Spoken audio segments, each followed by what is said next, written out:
Welcome to Fear Coded, a podcast where we talk about media from the horror genre and take a queer reading of a single book, video game, film, podcast, or TV show to explore just how queer horror can be. And in this episode, we're talking about the 1931 horror classic Frankenstein, directed by James Whale and based on the novel by Mary Shelley. I'm David. I'm Marilee. And I'm Tyler. But before we start making this podcast with our own hands, I want to check in and say hello to my co-hosts on how things are going for them in a landscape of horrors that our real world has to offer. What's making y'all scared, or what's making you feel prepared? Well, I have to say, I'm really prepared. I'm deeply prepared. I'm more prepared than I've ever been. Wow. Fuck yes. Why? So, a couple weeks ago, when we were just chatting after recording, David gave this really beautiful piece of advice. I see that look on your face. You deal with this. I'm going to compliment you on the podcast now. I have no idea what this could be. I say a lot of bullshit, Marilee, so I'm really excited to know what this is. So he gave a really beautiful piece of advice. We were talking about after, like how we did and that sort of thing. And David said that he has a notebook that every time he ever records a podcast, like immediately afterwards, he will sit down and he'll write in this notebook how he felt about the recording, like if there's anything that he's like really excited to hear back, if there's anything he thinks that he could improve for next time, that kind of thing. And that so that even when the podcast comes out, like doesn't really matter what like the reaction is, he has his own record of like how he felt in the moment post recording. And I was really struck by that because I thought that was genuinely such a lovely piece of advice, and like that's something that could really, help you improve and like up your craft game.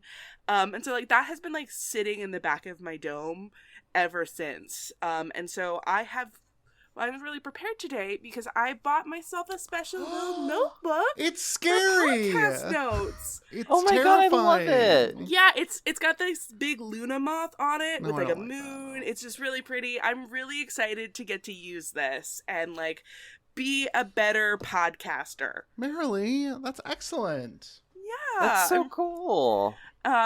Listen, there's always a excuse to have a fun little notebook. And I'm so excited. Yay. Well, that's so fucking cool. I really got to start doing that too. Every week, I keep on thinking like, oh, I really have to remember to do it. But like, I don't end up doing it. So, Marilee, I think I'm going to follow your example and get a specific notebook that's just going to be for like post wrap up, like trying to jot down my thoughts. Yeah. Because I think that would definitely help out. Yeah, a little podcast diary. But I think our podcast dad, David, is full of nuggets of wisdom like this. And I think we should just start doing anything that David says because he's just so brilliant and we love him so much. I'm not going to be doing that because he eats tuna on Ritz crackers. And oh, fuck, you're right. Take it back. Retcon. Don't forget all the foods I eat. I can't take credit for this. This is a technique that's used in all sorts of mindfulness-based therapy. So I've got to give this one up to Jon Kabat-Zinn, who has sort of invented modern mindfulness. Thanks for not being a Freudian, you wacky psychologist. That's so real. That's so real. So real. But, it's just, it's a thing that I've been thinking about ever since. And, like, I'm very excited to be doing this, and I think that it's going to be really helpful for me in future, because sometimes, I will make a thing, and I'll feel really great after the conversation, and then between when it happens and when the edit, I can start get, like, really in my head about stuff, and hopefully this is going to help. I love that, Marilee. That's so cool. I'm glad. What about you, Tyler? Podcasting is making you prepared. Yeah. For sure. For me, I am also feeling prepared today. Ooh. I know. Could we be in for a triple threat? We'll see. Damn it, David. Sorry, I shook my head violently. So, listeners, just be ready. Be ready for what's to come. Spoiler alert. I am prepared for fall fragrances. Mm-hmm. Yes, please. So last episode I talked about soup and how we're going into fall. It's going to be soup season, the best time of the year. But for me, I think another thing that I really love about fall is just like all the different scents that are associated with it. So you got your pumpkin, you got your spiced apples, you've got like the scent of just like a cool breeze coming in. I think all of those things are wonderful, and they put me in like a really happy place. So now that we're like starting to get into fall and spooky season is approaching, I'm just so happy that I'm going to be able to enjoy all those different things. I get really weird about how I associate specific scents with different times of the year, and I'm very regimented with when it's appropriate to have that scent be a thing. Okay. So like once we enter fall, I'm just like, okay, push all those summer scents out, watermelon, lime, get out of here. It's all about pumpkin and allspice. Interesting. So I don't know why I'm so like in that way. I think it's just like a traditional, like I associate them with the holidays maybe. So I don't know, but I'm very excited for that. So I'm feeling prepared with some delightful smells. Now, David, please tell us what has got you feeling afraid. I'm on smell talk still. Okay. So there is an autumn odor that I really, really like, but it feels very off-brand for me, and it feels kind of gross, but I love the smell of sort of decay with nature. Like not rotting leaves, but like when leaves have fallen and there's that sort of, it's almost a must. I don't really know how to describe it. They don't sell it at a Yankee Candle. Not that I would do it's have like it. An earthy? Yes, it's earthy. Yeah. It's very loamy. Okay, because like as a Floridian, and I'm sure Marilee can attest to this, like we don't really get that scent too much in the fall and winter. No. But I did visit enough of my relatives in New York to understand exactly what you mean, and it's a very nice smell, David. Right, and it makes you kind of like want to jump in a big pile of leaves, which you should never do. Because why should you not jump into a big pile of leaves? There are bugs. That's where the bugs live, Tyler. That's what? Bugs. Yes. Oh yeah. They eat the leaves. Oh, but like Linus jumped into a big pile of leaves, and he goes covered in slugs. No, he's not. He would have been in my version of the Peanuts. Oh, well, I'm glad you didn't draw the Peanuts, David. Listen, I don't think I could handle that kind of trauma. Next year we're gonna talk It's a Great Pumpkin, Charlie Brown. We're gonna oh my God, totally please? Totally queer on the Peanuts. But okay, yes, I am scared this week. Big surprise, scaredy cat me. But this week I am scared of saying yes. I passed David, which is an entity that I refer to on a regular basis. Don't we all? Which is me from the past. Made decisions about things that I would be doing in October and November. And now that it is October and November, I have to do all of these things that past David committed me to them. Now, here's the deal. You'd think that I would take steps now to protect future David, but future David, he could have won the lottery. He could have invented a hoverboard. He could have all these things. So like, fuck him. I'm going to live for present David and fuck future David. And right now that's coming to bite me in my ass, and that is past David's mistake. So I'm afraid of saying yes because I've just said yes to a lot recently. Did you say yes to a haunted house? Is that what you're so scared of? You know, I don't think we have haunted houses here. Halloween's a really different vibe here in Spain. We don't do a couple people do some Day of the Dead stuff. But that would obviously be a culture that these people colonized. So it feels a little disingenuous for those that celebrate it. And then otherwise there's a little bit that happens night of, but mostly it's like church stuff. It's more saint related. Yeah, that would do it. Not spooky. Yeah. Maybe up in Barcelona where it's party all the time, but not down here in Groundedville. No, it's mostly work thing, and they're all very exciting things. I just have said yes to a lot. And it's okay to say no to things. It's just okay to say no to things. Just because I didn't doesn't mean that should be the lesson that anyone takes away. Say no. And to anyone on the line who's listening, when you're in academia or you work in higher education or any education, there's this proclivity for you in the summer to be like, October, that is forever away. And then when it becomes October, you're kind of like, oh shit, October, who saw this coming? And it happens every year. Every year. I'm noticing a theme with your fears, David. Yeah. There's a lot of fear of saying yes to things, because we've talked about entering like the dad chat and how that was a little bit nerve-wracking. We've talked about like other social events that you've gone to and you're regretting saying yes to that in the past, and now you're having to deal with it a couple hours after the recording. And I'm starting to notice a trend here of like, maybe past David is afraid of committing to some of these things and saying yes to all of them, but then everything works out in the end. Maybe. Or maybe I'll be like Liz Lemon and say yes to life, yes to love, yes to staying in more. That's one of my favorite. Did you know that? That's one of my favorite jokes from the show. I just love it. But today, we're not talking about our overcommitment of yes. We're talking about Frankenstein, a 1931 film directed by James Whale. Frankenstein was first brought to life by Mary Shelley in her novel Frankenstein, or The Modern Prometheus, published in 1818. And while the novel's DNA is present in the movie, Whale's Frankenstein is more specifically adapted from a play written by Peggy Webling. Webling's version of the story is the first one to associate the name Frankenstein with both the mad scientist and the creature. Whale's Frankenstein is the story of Henry Frankenstein, a reclusive mad scientist living in the Bavarian Alps with his hunchback assistant Fritz. Together, they conspire to create new life from dead tissue. Frankenstein's fiancée, Elizabeth, and their friend Victor travel to Frankenstein's tower, where they see Frankenstein's work brought to fruition, the creation of the monster. The remainder of the story sees the monster seek vengeance against his creator before ending in a fire that destroys him. James Whale's Frankenstein became a cinematic classic. His interpretation of the monster, with a square head, stitches, and bolts on his neck, is the most iconic rendering of the character. While praise has been heaped on the film as a horror triumph in the decades since its initial release, much has also been said in favor of his portrayal of the monster as a sympathetic villain. Recent scholarship has also looked at Whale's Frankenstein from a queer perspective.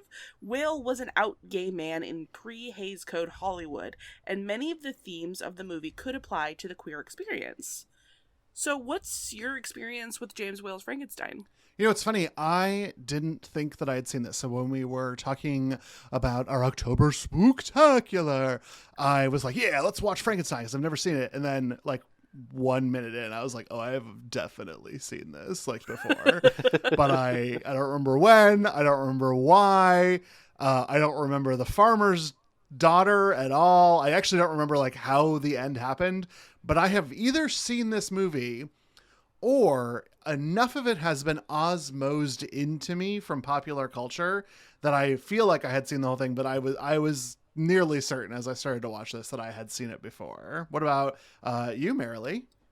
Well, so kind of the opposite direction, because I was certain that I had seen this. I was sure that I had, but there are huge parts of the movie that I just don't remember at all.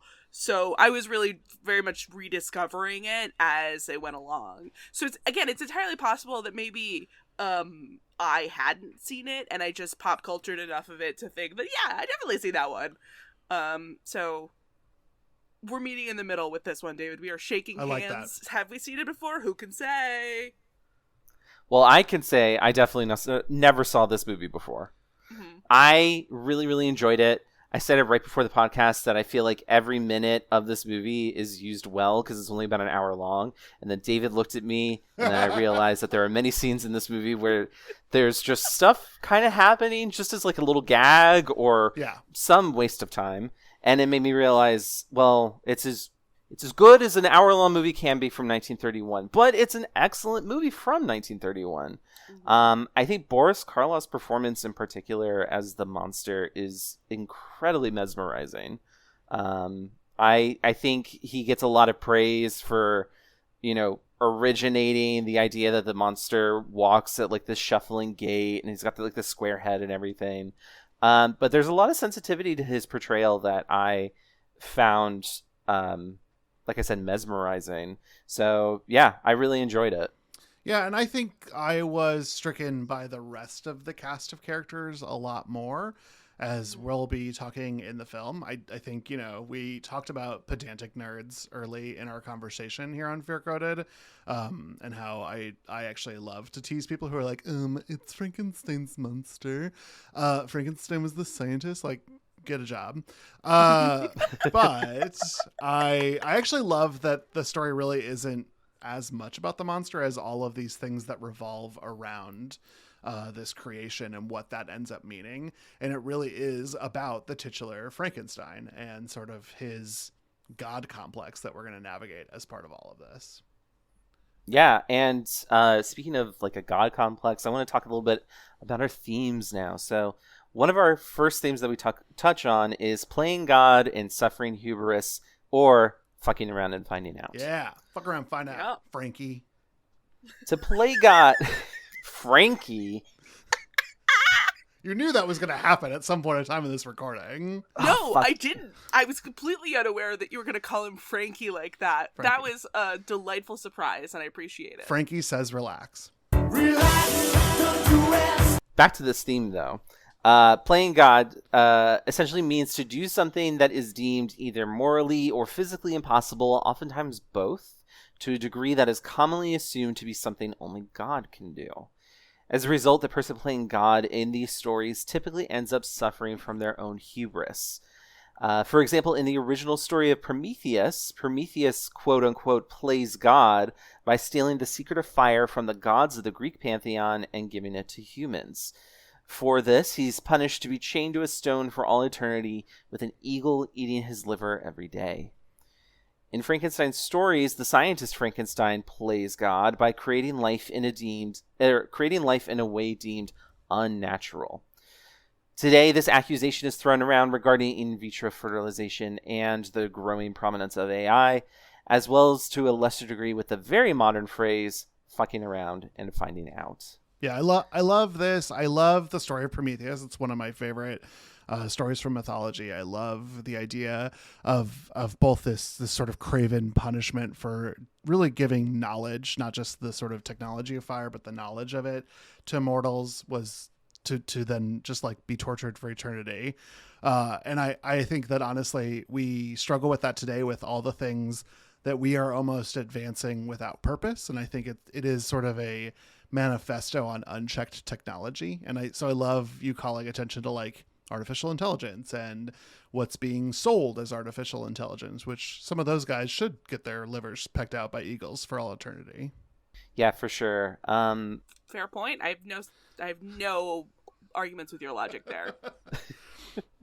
Once again, David, we're going to listen to anything that you have to say because you are always right. Listen, David. Again, he's not always right. You have to remember the tuna. Fine. Oh, fuck. Oh, the tuna. Damn it. Find those tech broads, lock them to a boulder, peck out their livers. I think that is true. Fair and reasonable. Fair and reasonable. Fair and reasonable. Doesn't even have to be an eagle. I will concede any other bird. Oh God, not any other bird. I'm just imagining like a duck. Yeah, trying. Pelicans. I was thinking pelicans. I was thinking about one of those like birds that has a little water in its butt and it just goes back and forth like perpetually. Oh yeah.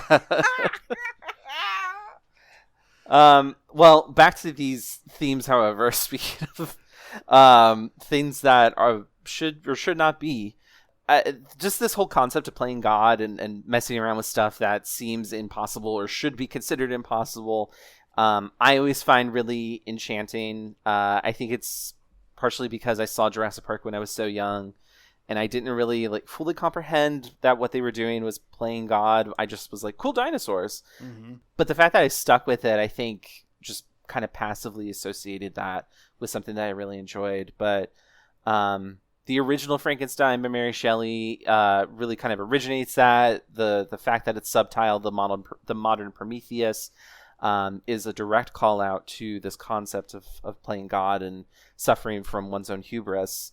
But I think also it's important as a story for us to keep in mind whenever we are encountering stuff like AI or meeting critics of something like in vitro fertilization, which, that helps people have children. Like, that is definitely a good thing to do. Whereas generative AI that is scraping from people's pre-existing work and trying to create it and, label it as their own, that's definitely a bad thing. But it's important to be able to comprehend and understand what are the differences between these two things, and where one is considered like a moral right and where something is maybe more of a moral wrong, and trying to parse those two, because the differences can be kind of gray sometimes.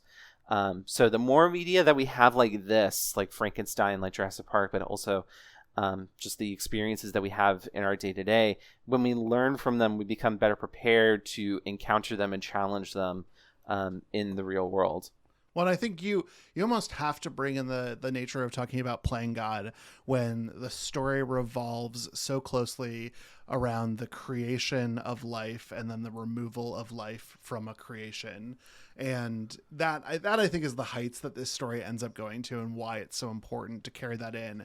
And wow, it's like plain as the nose on your face when we get into the beat by beat. Like, life and death is all over this motherfucker, and absolutely, I think there's a lot for us to talk about there. Totally. Another theme that I'd like for us to kind of keep in mind is censorship in the Hays Code. So as a little historical primer, the Hays Code, or the Motion Picture Production Code, lasted from 1930 to 1968, but was first enforced in 1934, 3 years after the release of Frankenstein.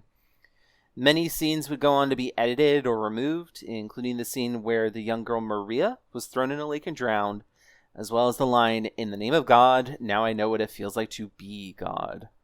The general principles of the Hays Code said, quote, "No picture shall be produced which will lower the moral standards of those who see it. Hence, the sympathy of the audience shall never be thrown to the side of crime, wrongdoing, evil, or sin." End quote. Homosexuality, although not explicitly mentioned, was regarded at the time as belonging to a class of immoral topics. Shout out to my man Hayes. Can't believe all of those queer villains you've coded. Like, congrats, my man. And honestly, one of history's greatest leeches. He was appointed as Postmaster General for the United States. He was part of a bribery scandal and resigned, but then got this like cushy gig because of his political connections to be the head of the Motion Picture Producers and Distributors of America. And while the Hays Code is named for him, he didn't even come up with it. It was actually developed by two others, Martin Quigley and Daniel Lord, a layman and a member of the clergy who worked together. They were all concerned about the debauchery of Hollywood. And some of this, like, Hollywood did need a kick in the ass. Like women were being raped very frequently on sets. Like there was some bad shit going on. This was perhaps a swing too far, because it was really about limiting what kind of stories could be told. But the Supreme Court had already ruled that film didn't enjoy First Amendment protections, and that wouldn't be overturned until the 60s.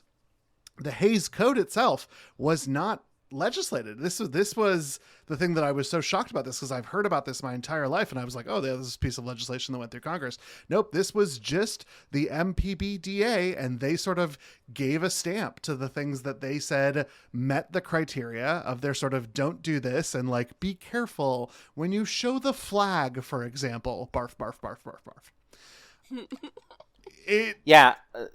I just want to say, like, I feel like I'm defending it a little bit, but like the Hays Code is the reason that we didn't have like films depicting what was happening in Nazi Germany, when attitude of the American public could have changed the way that America entered into that war a little earlier and saved, I don't know, bunch of people's lives.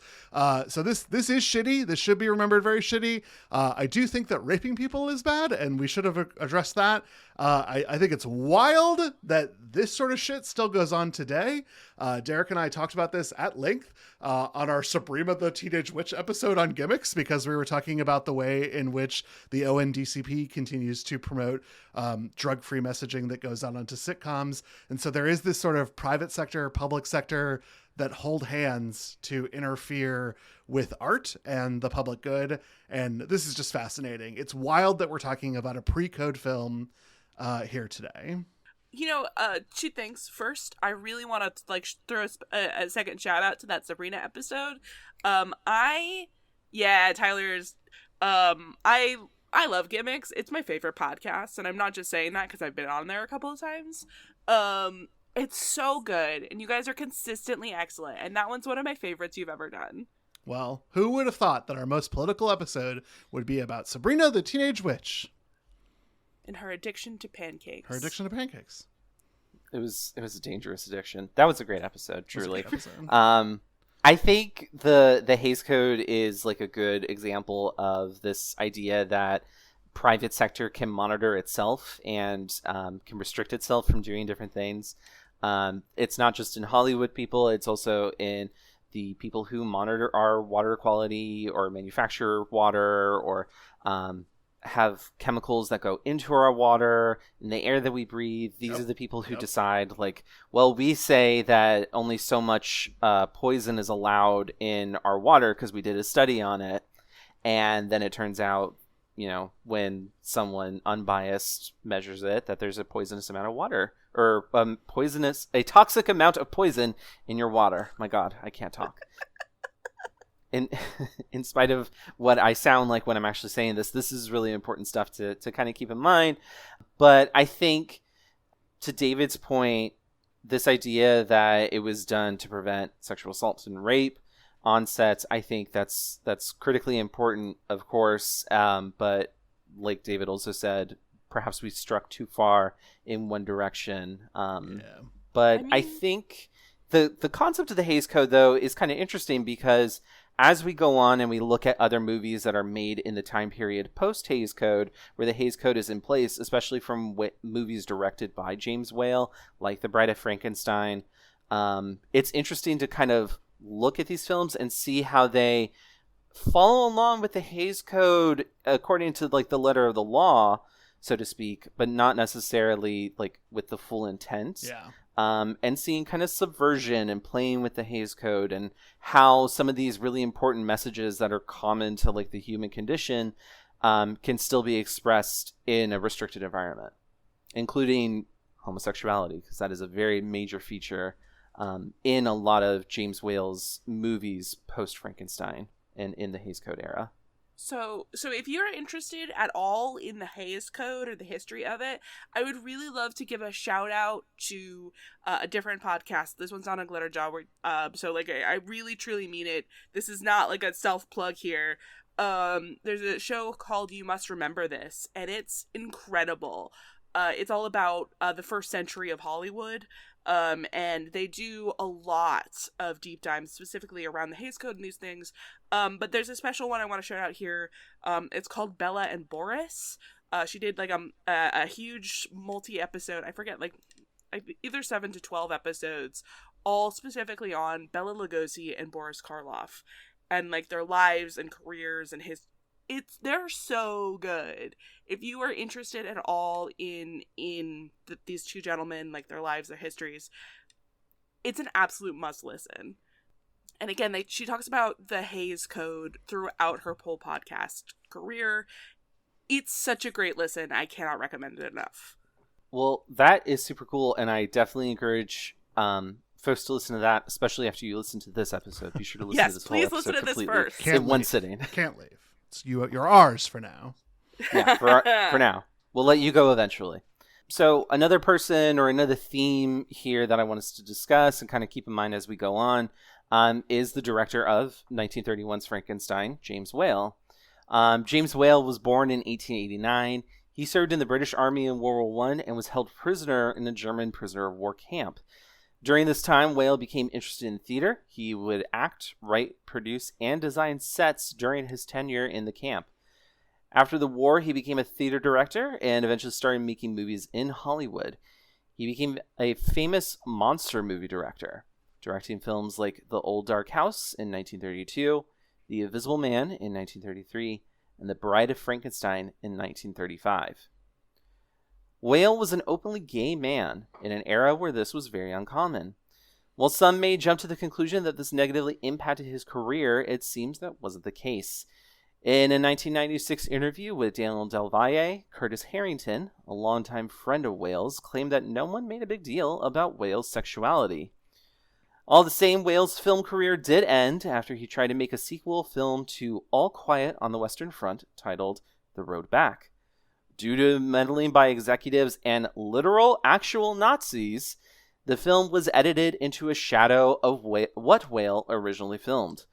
Whale was afterward forced by studio executives to make a series of B-movies until his contract ran out. Whale left film behind, eventually returning to theater before dying by suicide on May 29th, 1957, at the age of 67. Whale left behind a note explaining that he was in, quote, agony day and night, unquote, and the only peace he could experience coming from, quote-unquote, pills. He was cremated and interred in the Columbarium of Memory at Forest Lawn Memorial Park in Glendale, California. When Whale's longtime partner David Lewis died, Whale's executor and biographer James Curtis had Lewis's ashes interred in a niche across from Whale's. It's such a sad story, honestly, for a talented director. But it's not, I don't know, I'm not getting like, this isn't sad because he was hated for being gay. It's just he kind of had a sad life story. Yeah, absolutely. I think it's amazing how impactful and legendary an artist can be, though, with the work that he or she or they create. Yeah. I mean, we're talking about Frankenstein today, almost a century after it was first directed and released. And this visual of Frankenstein's monster with the square head and the neck bolts and everything is like synonymous with, you know, the creation of this movie, the monster present in this movie, and the way popular imagination thinks of the monster. In fact, it's always often really surprising to a lot of people when they read Mary Shelley's original Frankenstein, because there is no description of a square head and neck and like metal bolts on the neck. Instead, the creature in that story is just a composite of different body parts. So I think that really goes to speak for Whale's legacy. There's several other great monster movies in here, like The Invisible Man and The Bride of Frankenstein. The Old Dark House is really famous or infamous, depending on how you perceive it, as like a very queer-coded film. That's also a horror movie. It's very campy. And I think it's definitely something worth talking about on our show at some point in the future. But I think it's also really cool to see Whale as not just a queer person, but also a director with a very good visual eye. I really love how in this movie you can see Whale's experience with theater. Yeah. The sets, the performances, and the blocking and lighting all call back to a theater pedigree. So it's not just that he made some really great monster movies. He also had a lot of talent on his own. And he was an out gay person in the 1930s and 40s. Like, that's insane. And to see him be successful for so long until this unfortunate meddling by executives and Nazis kind of derailed his career path, that is very tragic. And then, of course, his death by suicide is, you know, of course, the most tragic part of his whole story. Yeah. Well, Tyler mentioned this, that we are covering this on the podcast, and it makes sense that we're covering it on the podcast, but it falls to me to prompt the question, is 1931's Frankenstein a horror movie? Sure, the film has been scaring the crap out of people, the story has been scaring the crap out of people since 1818, and Whale's adaptation is part of its long legacy. The scares in the film are certainly more mild now that we're almost a century away from its creation, but what do both of you think about the movie as a piece of horror media? I think it's a classic for a reason. So many of the visuals are so striking. I wasn't scared by it at all, but I definitely think that I will be revisiting those images probably for the rest of my life, just like how stark and carefully crafted they were. Yeah, I think that there were some moments of blocking that were definitely ookie wookie creepy, that were directorial decisions that you can absolutely tell. I don't think there were any jump scares. I wasn't like screaming at my computer, but I think this was unnerving. And I think some of the questions that it made me ask were definitely, those are questions that belong in a horror film. Absolutely. And I think that's part of why we find horror so fascinating and why we do this podcast is because we're allowed to ask those questions. It happens to be wrapped up in a world of monsters and vampires and so on, but those reveal a lot more about what it means to be human.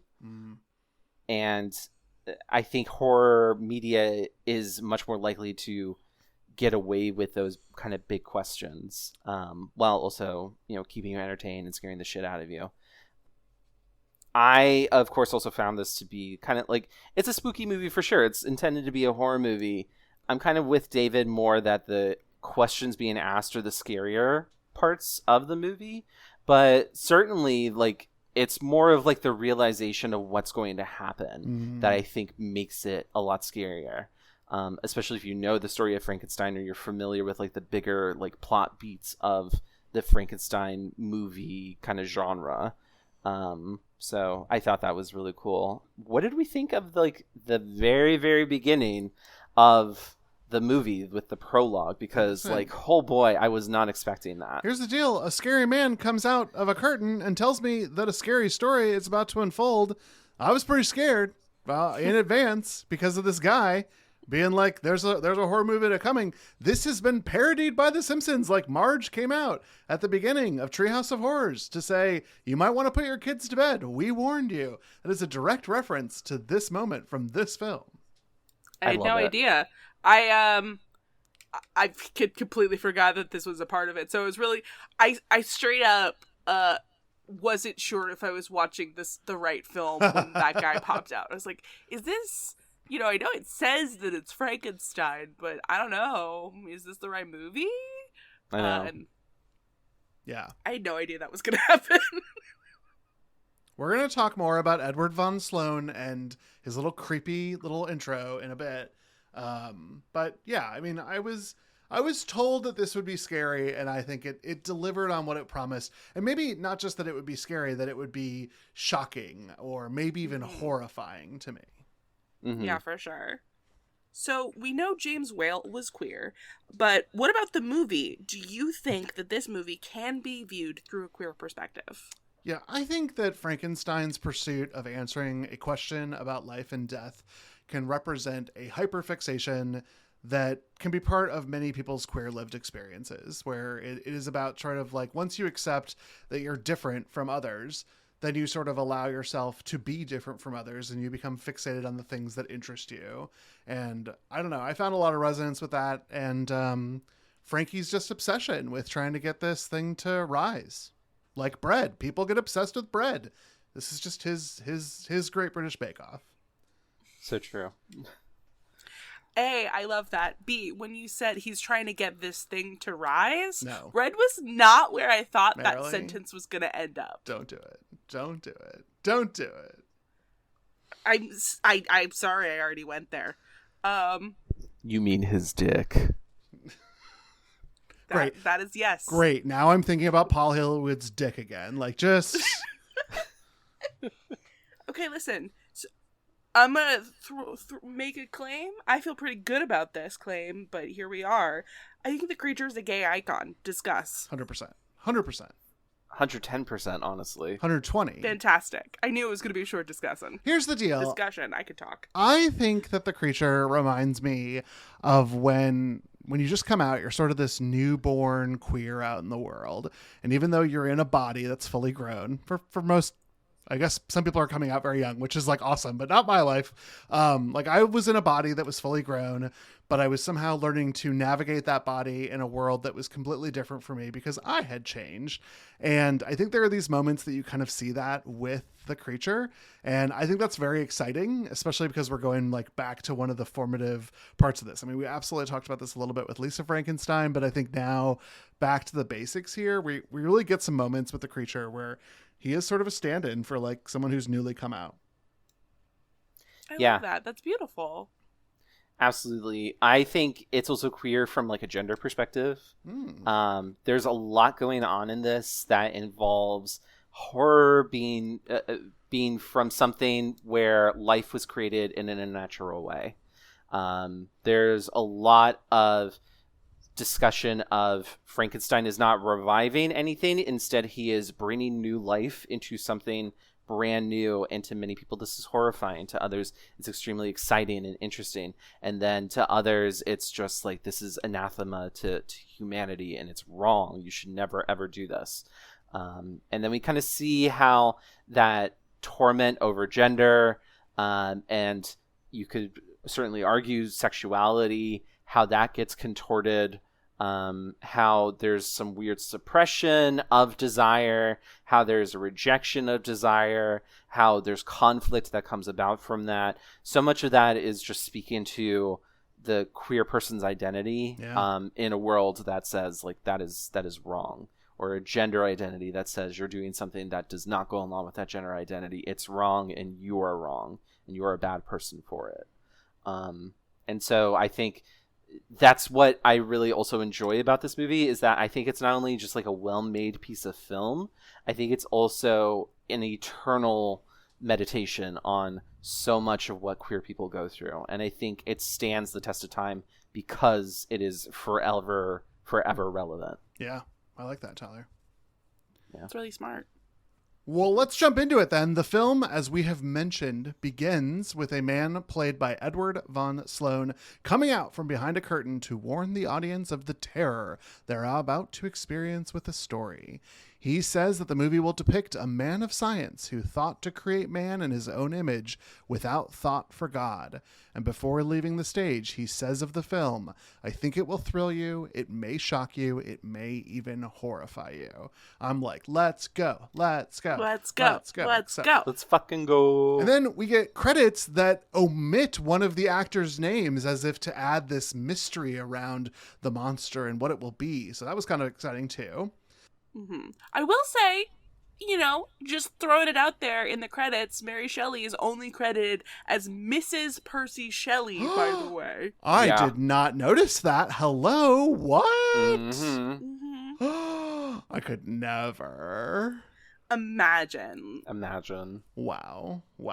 I have a lot of problems with the world, but we have gotten rights in such a better place today than we had them in the 1930s. So true. I am gagged about that. Oh my God. No, I couldn't believe it. Especially, I might be making an assumption here. I didn't Google this, but the play was written by Peggy, so I assumed that was a woman. Peggy was a woman. Yeah, so it was really weird that right next to each other were Mrs. Percy Shelley and play written by Peggy Williams. It was like, come on now, where's... Peggy had the good sense never to get tied down. I said, good for you, Peggy. I guess. Yeah, good girl. Oh my God. Well, good for you, girl. Not calling her good girl from beyond the grave. She's dead. You both were using was, and I was like, these people could still be alive. No one who worked on this film is alive. Like, Maria has been dead for years. Like, this is just, it's wild to watch anything from this long ago and just be like, nothing here is here again, except for some of the sets. And we'll talk about that when we get to them. Ooh. So the story does begin proper at a gravesite where a body is being buried in a coffin.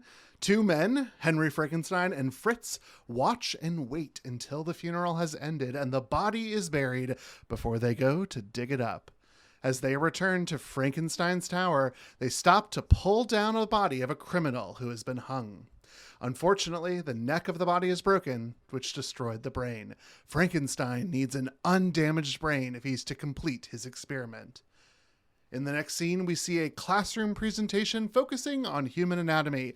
Dr. Waldman, also played by Edward von Sloan, explains the difference between a healthy brain and a criminal brain that he has on his desk. Fritz sneaks in after dark and goes to steal the healthy brain, accidentally drops it, and instead takes the criminal brain and leaves the scene.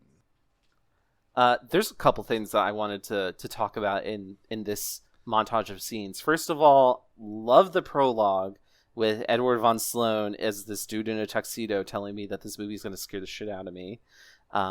We've touched on that, but I also think reusing him is so smart. Edward von Sloan had been in Dracula, which I believe was either the year before or a couple years before. He played Van Helsing, so he became part of like the Universal Pictures cast of actors to put in their scary movies. So it's a little bit like, hey, we're pulling out like the big guns here. Yeah. This guy is an expert on what makes a scary movie. If he's telling me that this movie is scary, I believe him. I also think it's another bit of like theatrical showmanship. Before a theatrical production, sometimes you'll have someone come out as like the master of ceremonies, and they give you like a little spiel about what it is that you're about to experience. So there's a little bit of that theater pedigree coming back into play. It also feels a little bit like a carnival barker who's about to show me like a freak show of, just like the most horrifying things that a 1930s audience could possibly imagine. And I think that's cool. It's all just kind of playing up this idea that, oh man, you're about to experience something that you've never ever seen before. And I think that's really cool. There's a small detail of, I think it's a priest in the graveyard at one point, and it looks like he's carrying a lamppost, but it also looked a little bit like an Elden Ring weapon. And I didn't think it was relevant to put into like our plot beat by beat notes, but it is just like, wow, this guy is fucking prepped and ready to go. Wow. In case like a tree guardian shows up. And then just a little bit more about like the scene in the classroom. But I'll pause and let y'all talk a little bit more because I want to hear your thoughts about what we've experienced. I was stricken by how good the backdrops looked in the opening scene. It just was. My God. It was so beautiful and artistic. And I do agree with Tyler. There is sort of this 1, 2, 3 punch from getting knocked over the head that this is going to be scary to kind of scary opening credits. We didn't really talk about them, but there's some pretty interesting camera techniques using eyes and sort of what vision is and what humanity is. It's sort of flying at you underneath people's names. And then you're gonna hate me. Tell me. I didn't watch I had the credits were playing, but I was doing something else, waiting. So like I noticed the text, obviously, but I was not paying attention to the actual filming techniques. I hate exposing myself like this yet again. Exposed. Yeah, I sometimes don't pay attention to shit. I'm sorry. Marilee, don't hold it against yourself because I didn't notice a moment of anti-feminism that was right in front of me because I was like, ooh, cool pictures.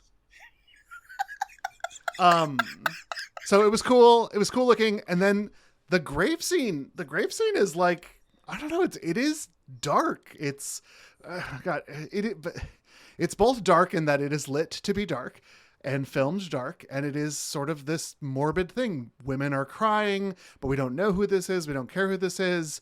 One of the background actors who would go on to, I assume, study under Arbogast in the School of Stocky Gentlemen is digging the grave. Had to get him on. But there's I don't know. It was just a great opening. It was. Totally. It was really good. One of my favorite things about this opening scene in the graveyard was that you could tell that it was night, but you could still clearly see everything that was going on. And I really think that modern filmmakers should take note. Girl, I thought the exact same thing. I'm just like, it's nighttime, but I can see everything. I don't care if I'm just being told that it's nighttime because we're on like a grayscale, black and white sort of film. But you know what? All that matters is it fucking works. Yeah. And it looks like it, but I can still see what's happening. Imagine. I also love that when Frankenstein gets the casket out, we get the first he's weird with Fritz, but Fritz is kind of weird, and we'll talk more about Fritz in a second. But he lovingly caresses the casket, and we start to get a sense that he loves science so much, or finding this answer is so important to him that he becomes almost manic in the way that he approaches this exhumation. 100%. He even says during that exhumation about the body in the coffin, he's just resting, waiting for a new life to come. Yeah. And it's just it's all right there from the jump. We'll talk more about how Frankenstein is not Victor, but rather Henry Frankenstein is becoming the quintessential mad scientist. He is the blueprint. We are watching history unfold because I don't think we really had a mad scientist portrayed like this in a major Hollywood film by this time. So this is him. we're seeing the blueprint being created. Can we talk a little bit about the classroom and the scenes that happen in here? Great scene. Great stuff. I don't know if this is just like ASMR brain happening because I watch ASMR to like help me fall asleep every night, but the scenes where Dr. Waldman was like examining the brain and talking about like the different aspects for it, and it's just like that quiet buzz that you hear in really old movies like this, just kind of like made my brain feel good. Like it's just very satisfying. Like his voice is kind of soft and there's like a little bit of an accent to it. And he's just pointing out these different aspects, and I'm just like, "Girl, this is what I fall asleep to in 5 minutes." Like, interesting. I thought that was just kind of like a fun little thing. Maybe TikTok will take that and run with it. But I also just really loved how the shadows are played in the scene where Fritz is stealing the brain. When Fritz first shows up, first of all, the whole thing is framed like we are watching like an actual stage, like a stage performance. It's large. Fritz is just one small component of the actual set that we're watching, and we see his shadow grow larger as he approaches the desk. We then focus in on Fritz at the desk, looking for the right brain, taking the correct healthy brain, dropping it because he hears a loud noise, and then grabbing the criminal brain and taking off. But as he's taking off with the criminal brain, there's an anatomical model of a skeleton, which I guess is just a skeleton, but it's, hung up on like a piece of metal. That is now catching the light and has a very large looming shadow on the back wall where Fritz's shadow just was. And the shadow is sort of watching him as he skulks away with the criminal brain. Yeah. I thought that was just fantastic. There was some beautiful visual presentation of trying to get across like either some foreshadowing or just amping up the tension of just like, oh, there's some bad stuff going on here. And I think Whale composes that just so well. And it's great. And it's one of those great things that I feel like modern film gets dragged down too much by pedantic audiences, because if you think about where the light's coming from to make that effect, it actually doesn't. Why would there be light coming from that direction? Exactly. But sometimes you have to enjoy the paint on the canvas and not worry so much about how it got there. And I think this is one of those moments that you just enjoy the beauty that's in front of you and stop thinking about like light sources. This isn't a home that you're decorating on Trading Places. Like this is a piece of art that you're there to enjoy. And absolutely, I loved that. Yeah, I was going to say too, just as like a final thing before we move on to what Mary Lee's going to say, but I didn't include it in our notes, but I remember seeing a reference to James Whale being influenced by German Impressionism in film during this time. I don't know anything about German Impressionism, but I think the idea that he is influenced by something with a very heavily artistic intent is what makes that scene so good, is that he's using something to, just like you said, David, he's creating a mood, he's evoking something. You don't need reality to try and come in and, fuck with that. You're trying to convey something through a visual medium and in an artistic way. So it's the tone, it's the meaning, that's what's most important here, right? Not whether or not something is like, well, there's only one light bulb in the room, so it doesn't make sense for it to cast. Who cares about that shit? Right. It's a movie. And Impressionism, famously, you're not supposed to think about what you're supposed to think about what you're seeing, not the minutia of it. It is like it's okay for a character to be larger than another character, but not have all of the renderings of a 3D environment that you'd see later or earlier in Romanticism. Like it is just more the vibe that you get from looking at it. So it's been a really long time since I've read the book Frankenstein, but I think it's really interesting how much emphasis this movie in particular puts on the brain, because again, from my memory, the brain was just another internal organ that they talk about getting for the body. Like, I don't even know if they mentioned the brain. It could have just been in whatever like skull that Frankenstein put Again, I haven't read the book recently, so don't quote me on that. But I think it's really fun. You can see how science has marched on. People in the 30s understood how important the brain was to the personality, to people living, and like there's also all other throughout the film, you can really tell how science has progressed. The way that they talk about like the rays that they use to create life, as well as electricity. It's just really neat to me. Like, X-rays weren't discovered until about 80 years or so after the book was written. At the time that Mary Shelley wrote, people were all into, like, using electricity and magnetism for your health. I can't find the exact timeline on when they started experimenting with splitting the atom. Obviously not. But when this was made in 1931, I have to assume that research in that direction had already started. So you can see like little scientific breadcrumbs throughout, and I thought that was deeply fascinating. Yeah. Yeah. But of course, as the science progresses, you also get fun little missteps along the way, like eugenics. Barf. Yeah, I was not a fan of this idea that there is a difference between a quote healthy brain and a quote criminal brain. Now I've already seen what David has written, so he's got some stuff for me that's gonna make me mad. To make you mad. I will say I think the idea that we can classify just by sight alone what is considered a healthy versus a criminal or even deviant brain, I think, is problematic and evidential of the time period that this movie was created. Now, Yes. please tell me, David, believing how that I'm you could, with the naked eye, see differences in the prefrontal lobe of two Homo sapiens that's ridiculous. That's ridiculous. Outside of traumatic brain injury, like outside of massive bonking on the head. I just bonked myself on the head for Is that a technical term, bonking? Yeah, that's the science term. But there are neurochemical, electrochemical differences in the brains of people who are predisposed to crimes, which we call criminogenic risk. But it almost all has to do with like fucking childhood trauma. It's not even predictive of criminal behavior. That involves the environment as well. So I do, just in case. I don't know. I made fun of pedantic nerds earlier, and now here I am being one. So go sit in the shame corner, David. I just, never get out of there. The idea you could look at it was laughable.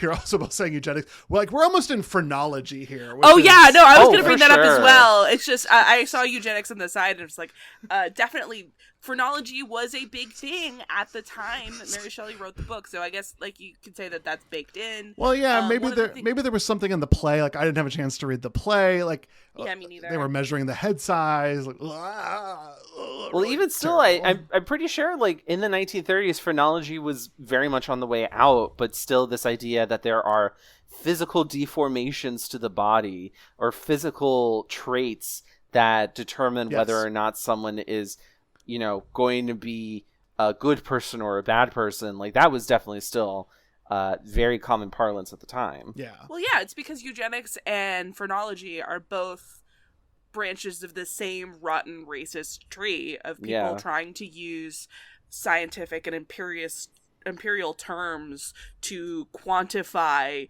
their own racist thinking. It's all the same. Yeah. Yep. All this brain talk, you Marilee mentioned this earlier, and it's so cool that now society's thinking about like who you are really lives in your brain, because other stories might have told like, oh, you need a healthy heart to really bring the person. That's where they live. And though I hate to do it, our sense of who you are living in your brain is from one Dr. Freud. So, fuck.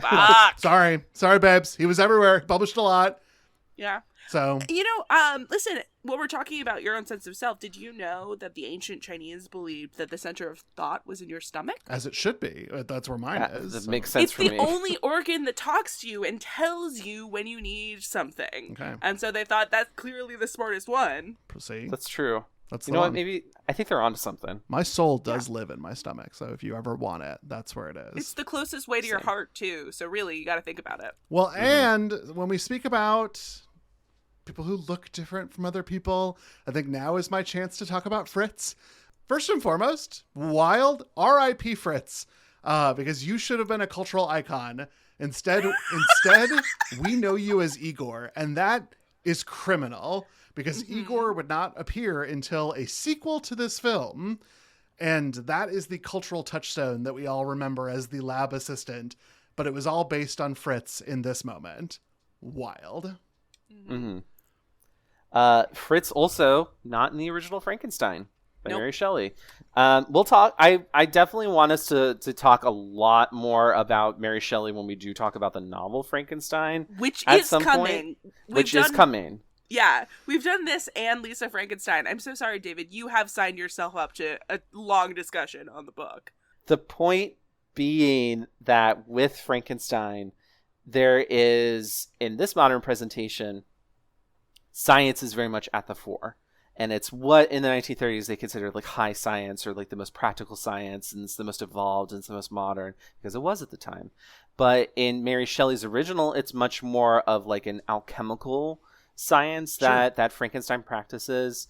And so I think questions about like, were they trying to get like a good brain? Were they using electricity or rays or something? None of that stuff really applies to the original because it's more of a philosophical approach to the way that the creature was created. And I think that's cool. And also what makes the story so interesting for people who are just discovering the novel for the first time, they go back and see like, oh, wow, this is so completely different. Like it's still science, but it's a totally different realm of science than what we have today. And yeah, I think that's cool. I think that plays a lot into the idea of like we've created something unnatural with what happens. But anyway, back to this film. We move away from the gloom and doom of the Bavarian Alps to the brightly lit environment where Elizabeth, Henry Frankenstein's fiancée, is reading a letter from Frankenstein himself. Their friend Victor arrives, and Elizabeth expresses her worry that her fiancé has changed. He's become more secluded and obsessed, but won't say what he's obsessed with. He simply demands that everyone leave him alone to complete his work. The duo travel to Goldstadt, where Frankenstein's school is located. Dr. Waldman reveals that Frankenstein left the school when the school refused to supply him with fresh bodies. When they ask Dr. Waldman for help to retrieve Frankenstein, he says he would be of no help. Waldman reveals that Frankenstein was only interested in human life, first to destroy it, then to create it. There you have his mad dream. Waldman eventually agrees to accompany them to Frankenstein's tower. First and foremost, I just got to shout out Elizabeth, ultimate RPG hero. Everyone she interacts with joins her party and they go on an adventure. No one can say no to this girl, and I love it. Me too. No, she's fantastic. Like, her manipulation of Waldman is really brilliant here. Like, just classic use of flattery of like, oh, but, you know, Henry, he looked up to you so much. Won't you come? Yeah. And then flutter her eyelashes. God, we love a girl boss. Yeah. She's great. She has agency, and I think that's so fucking cool in a movie from the 1930s where like the woman is going to be the victim in a monster movie. Like, well, we didn't talk about this, but in Waldman's class, lots of women were coming out of class as well. Yeah, it was a very like mixed gender class, and a lot of those women I also noticed were like dressed in suits. Yeah, like with pants, not skirts, but pants. There's women that are practicing science. They're looking at dead bodies. They're looking at naked bodies. They're looking at the brain. Like, all of that stuff, very progressive. And it's kind of a bummer because if you remade this movie today, which, like, I guess happens all the time, but if you included a classroom we literally set... just covered this movie made today, Tyler. If we saw this movie today and it was set in 1931... in the Bavarian Alps, and there were women in a classroom, I know there would be dude bros on the internet saying this movie is woke because women were not allowed to be scientists back in the 1930s, especially in Europe. Like, it's just, it makes me so mad that that's where we are as a society now, that we have to deal with that kind of bullshit. But yes, anyway, I do think that was a really cool part of the classroom. Yeah. I think Elizabeth's really bummed out that her fiance hasn't written her in 4 months, and she just has to keep company with this super nice hunk who just happens to know them. And I think this is an ideal romantic situation. I also swore in my mind that Victor was Victor Frankenstein. So I was like, oh, it's his brother. But no, this is like just a dude. It's just a dude who knows them. Like a friend, so, not just a dude. So what is like the whole deal with the Henry Victor name switcheroo? Okay, it's very disappointing. I didn't want to keep you all on tenterhooks for this, but from what I can tell, they changed the name from Victor to Henry because Victor seemed too mean. It was an executive decision to change the script. They changed Wow. it because the name Victor was too mean? And then they named this guy Victor. R.I.P. to all of the Victors out there who are listening to this podcast. I don't think your name makes you sound mean. No. Definitely not. Victor's a fun name. You could be called Vicky Boo Boo? Like, Come on. It was wild. You could spell it with a C or a K. Like, I mean, diversity. How could these executives know that people would be recording podcasts about this almost 100 years later? But it really fucked me up to be like, oh, so he's not named Victor Frankenstein, which he was named in the Shelley book and the Peggy play. He's named a totally different name, but we're going to name his best friend Victor. I lost my mind. I just couldn't anymore. Yeah, Very I peculiar. really... I saw in the notes that you knew the answer, and it was like fantastic. I've done no research on this, but it has consumed my ever-waking thought. I needed to know. I wish that this was a funner answer. Yeah, sorry. It's kind of like a bummer answer too. Like, there are like good executive decisions, but they're so few and far between. Mm-hmm. I'm just imagining like the guy in charge of Universal Pictures at this time, and he's just smoking a big cigar, and he's just like, why is he named Victor? I like that. Change it to Henry. I knew a Victor. He was an asshole. Yeah. See? Find that man. I want the biopic of his life. Yeah, right? It's probably bad because he's rich to start with. It's probably a bad dude. And ends up richer. Yeah. Oh, Here man. at Fear Coded Podcast, and I feel great with the full authority to say this, we don't particularly care for rich men's feelings. No, only At all. Only I am allowed to have money. Yes, Correct. I'd love it if you had more, frankly. Yes, more money for David. Please send money to David. Yeah. We're going to link his Venmo. No. No. He's not even in need or anything. We just want him to have money. No. Oh my God, Marilee, save me. Tell me about the next scene.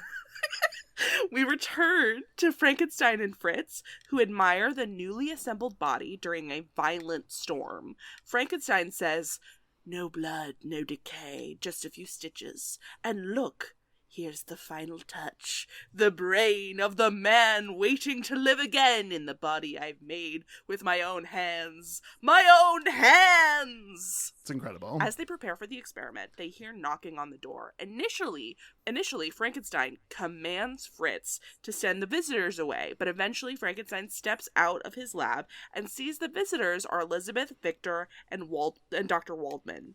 He hurries them to come in, but then tells them, when they do, he begs them to leave, and the three are alarmed at Frankenstein's behavior.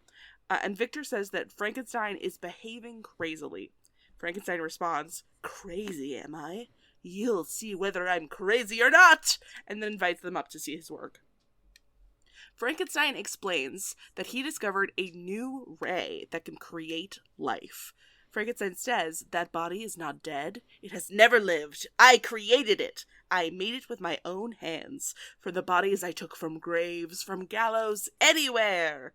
Soon, the time for the big show has arrived. Frankenstein and Fritz flip the switches, and the body rises to a skylight at the bottom of the tower. Top. They wait, watching the platform shake in the storm. Eventually, they lower it. A hand under the sheet slowly moves, and Frankenstein utters his famous, "It's alive! It's alive! In the name of God, now I know what it feels like to be God!" Thunder crashes overhead, and the scene ends. This was great. So good. I loved this. This was incredible from start to finish.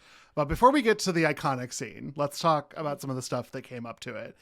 Tyler, when you said not a minute wasted in the film, this is what I'm talking about. This little routine of like, go see who's at the door and send them away. No, bring them upstairs. No, you must leave. No, stay and see my experiment. Honestly, we could have cut a little of this out. A little of this could have ended up on the floor. Very true. Yeah, I love the whole crazy Emma. You'll see whether I'm crazy or not. That's such a good line. Wonderful performance by the actor who is playing Henry Frankenstein. Yeah, he did a great job. The lab scene is so iconic from beginning to end. Like, they kill it. There's a reason why every adaptation of the Frankenstein story has lightning being a factor ever since this film. It's because the way that they've shot and done this is so etched into our popular imagination. It's almost impossible to imagine anything without it anymore. Like, but then kill it. It's also, as it turns out, it's not lightning that resurrects the creature, which is, I think, what we all kind of assumed from pop culture. It's instead a ray. Like Frankenstein talks about how Dr. Wallman explains the ultraviolet ray and how like that's like the highest form of ultraviolet light that there can be, or the highest form of ray that there can be. And instead he says, no, I found like the ray, like the ray that creates life, and I'm going to harness that for myself.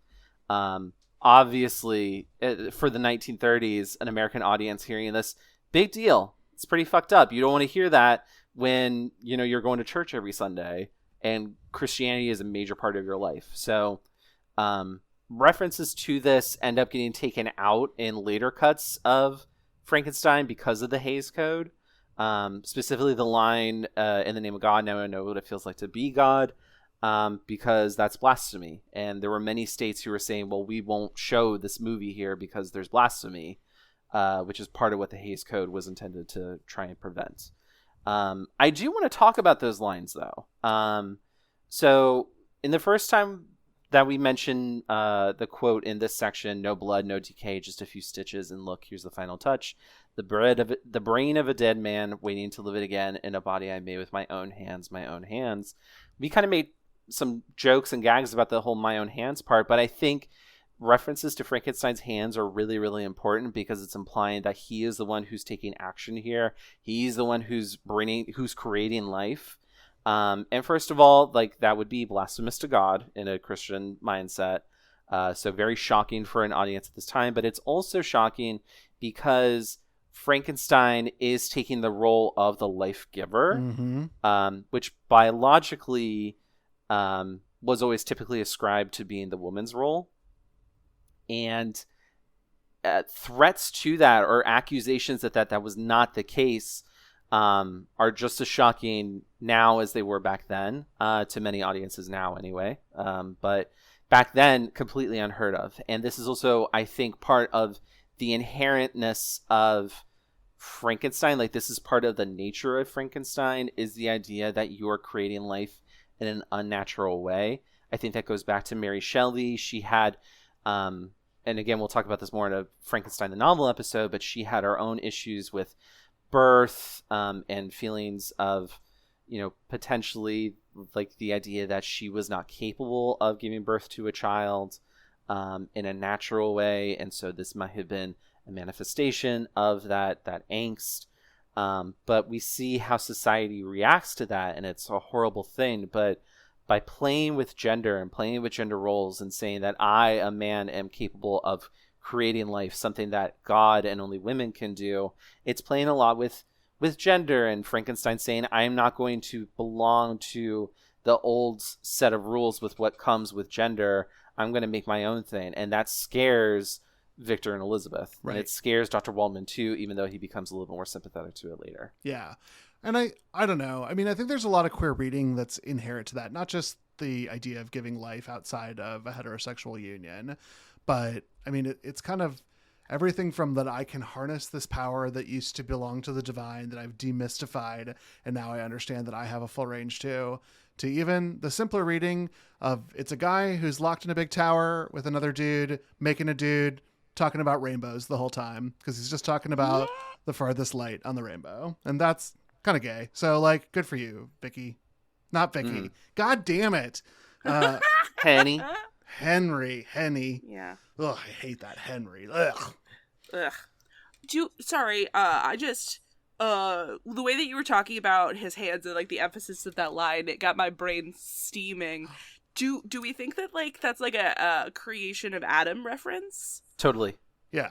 This is very religious. This whole movie was shockingly God-centered. I mean, it was about defiling God, but like it was God all over the place. I hadn't, considered, but just like truly, like the emphasis in the creation of Adam, that painting, I want, because I'm not a religious yeah, exactly. I think that there's got to be something there, right? God, I hope Tyler and I were in the right positions on your Zoom screen. You were not. It was very funny. Here's the other thing. And I want to go back to Marilee's thought that like this is like introduced the concept of electricity to the Frankenstein mythos. I also think that lightning comes from God. I mean, that's like that's ancient fucking belief in the divine, is that this force, which is destructive and powerful and difficult to predict when you're like sailing with stars, that could only come from the divine. And now we understand it a lot better, and it's science. Like, so connecting that to the rays and stuff just makes this a more godlike story to me. Definitely. I love it. And then them knocking on the door while Frankenstein and Fritz are just trying to do some gay shit. Like, who in the queer community has not been interrupted by straight people coming over uninvited while you're just trying to be gay and shit? Like, just go away. I mean, kind of speaking of that with the gay experience, like how common is it to be like, you're in a mood, you're in a state, you're feeling dramatic, someone is showing up and you're just like, send them away. No, bring them in. Oh, send them away. Okay, you can stay. Like how, like that's so fucking typical. That's I'm going through it, mama. I'm in my feelings. Fine, you could stay, but I'm not going to put on pants. Like it's one of those things. I have this sort of recurring theme in my analysis too, that Elizabeth and Victor are sort of the symbols of heterosexuality for me in this film. And they are the only ones who flinch during the experiment. Everyone else watches either with wonder, awe, or anticipation. Mm-hmm. I love so that. We're saying that Dr. Walden is also gay. He's a little gay, but I'm going to talk about questioning. No, he's not questioning. He's a queer betrayer, and I'll talk about why in a second. Ooh. Fascinated. Well, on that note, we move back to the bright and sunny Frankenstein house where Baron Frankenstein, Henry's father, grumbles about his son's behavior. He claims that Henry is cheating on Elizabeth and resolves to go to Frankenstein's tower to retrieve his son. Meanwhile, Frankenstein and Dr. Waldman discuss what has happened, and Frankenstein says that he's fine with being thought of as insane if it means discovering the secrets of the universe. While initially cautious after finding out that the monster's brain is that of a criminal, Frankenstein recovers, blowing it off as dead tissue. Suddenly, the monster appears, walking backwards into the room. Frankenstein speaks to the creature, telling him to come and sit, which the monster does. They open the skylight, and the monster reaches his hands up to the sun in a beautiful visual. Fritz arrives with a torch. The monster is frightened by the fire, but Frankenstein and the others mistake his fear for aggression. They attack the monster and lock him in the dungeon. Sometime later, we see Fritz antagonizing the monster, and although Frankenstein tells him to leave the creature alone, Fritz won't stop. In the next scene, Frankenstein and Dr. Waldman hear Fritz shouting. They run to the dungeon and find Fritz's body hung by the creature. Dun dun dun! Yeah. I want to start with Baron Frankenstein. I've forgotten the name of the old man that our girl stole money from in Psycho, but he's giving me vibes of like, I am a masculine man, and here I am with my smoking, and he's what a dude. And I love so British. I know, even though we're like clearly in Germany, but like whatever, or the Alps or whatever. he makes the most like heterosexual assumption for what's going on. Obviously, the reason he hasn't written you in 4 months is that he's stooping some other woman. And I'm going to go and drag him by his ear back and he'll marry you. And in reality, what he's doing is much, much gayer. He is making a man. Yep. I loved that. I thought it was kind of like a neat moment of just like, let's have a little bit of humor after the drama and tension of the last scene. He feels so out of place in this movie though. Like it's clear, like this is very clearly from the time. Like I don't think we even have this sort of British person in existence anymore. Like this character has been hunted to extinction. Good. Just good. Kill him. Good. But I found that really fascinating. I love that call out that he is like the pinnacle of masculinity in this movie, and he's very much a threat to Frankenstein's super gay mission of creating a man. Yeah. Mr. Cassidy is the name of the cowboy. Oh, thank you. Yeah. No, as soon as you said that, I was like, A, you're absolutely correct. B, I have to know his name immediately or I'll die. Yeah. So I just real quick just went back and found that. Cassidy. Oh, I loved him because he was so terrible. Yeah, he was the worst. Right. It was great. I like, listen, here's the deal between Frankenstein and his former professor Waldman. Frankenstein straight up looks him in the eye, leans forward, very flirty, and goes, "Have you never wanted to be dangerous?" Which is a 95% successful pickup line. Like, just letting everyone know. Yeah. And this is where Waldman sort of shows that he has considered the idea of going this far with science, let's say.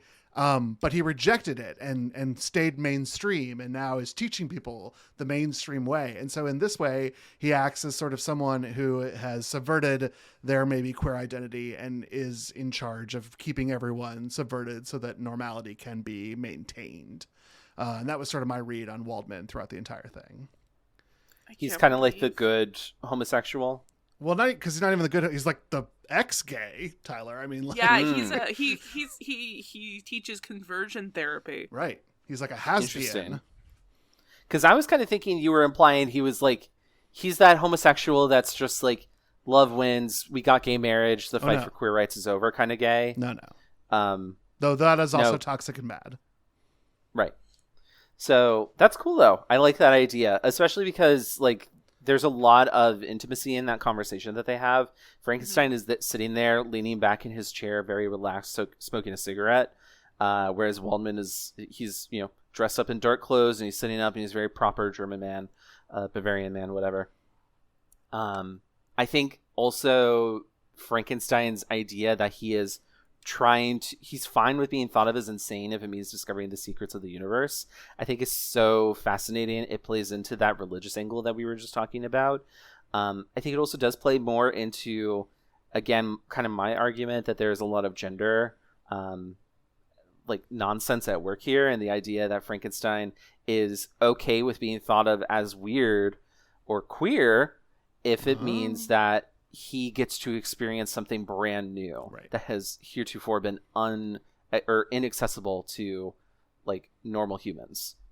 Yeah, I totally agree.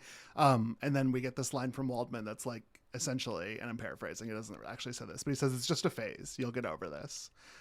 Go back to your fiance, like go back to the norm. Yeah. Abandon the science. Go back to where it's really bright and sunny and there can be no secrets versus where you are now in the dark." Right.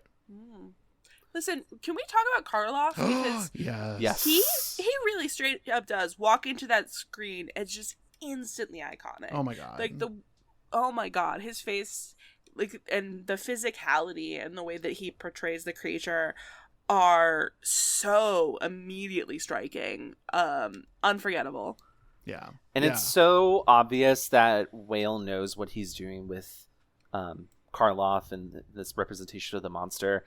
Just having him walk in and then this slow turn where the light and the camera catches the visuals being revealed as the shadow parts, and then we just have like this slow kind of pan over the different parts of Frankenstein's face and how Boris Karloff is just so standing there so vacant and yet puppy-like in a way. Yeah. Very innocent, very naive.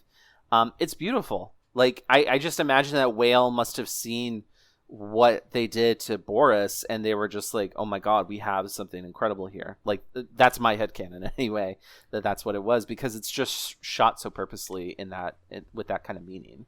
Yeah.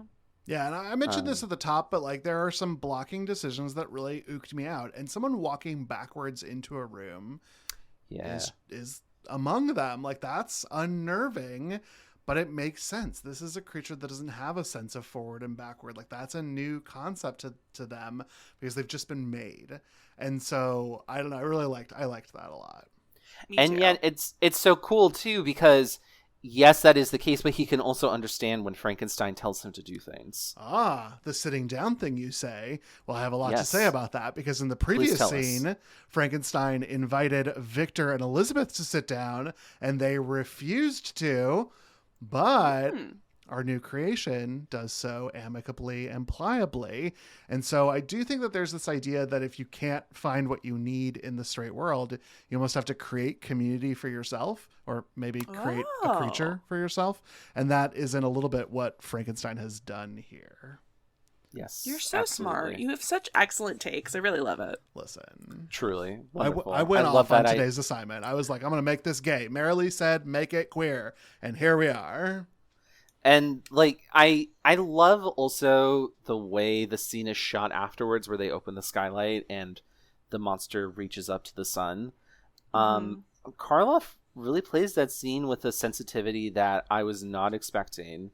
And I like, just because, first of all, he's a man covered in makeup, but also it was just such like a beautiful, fragile moment in a movie set during a time period where everything was so big and loud.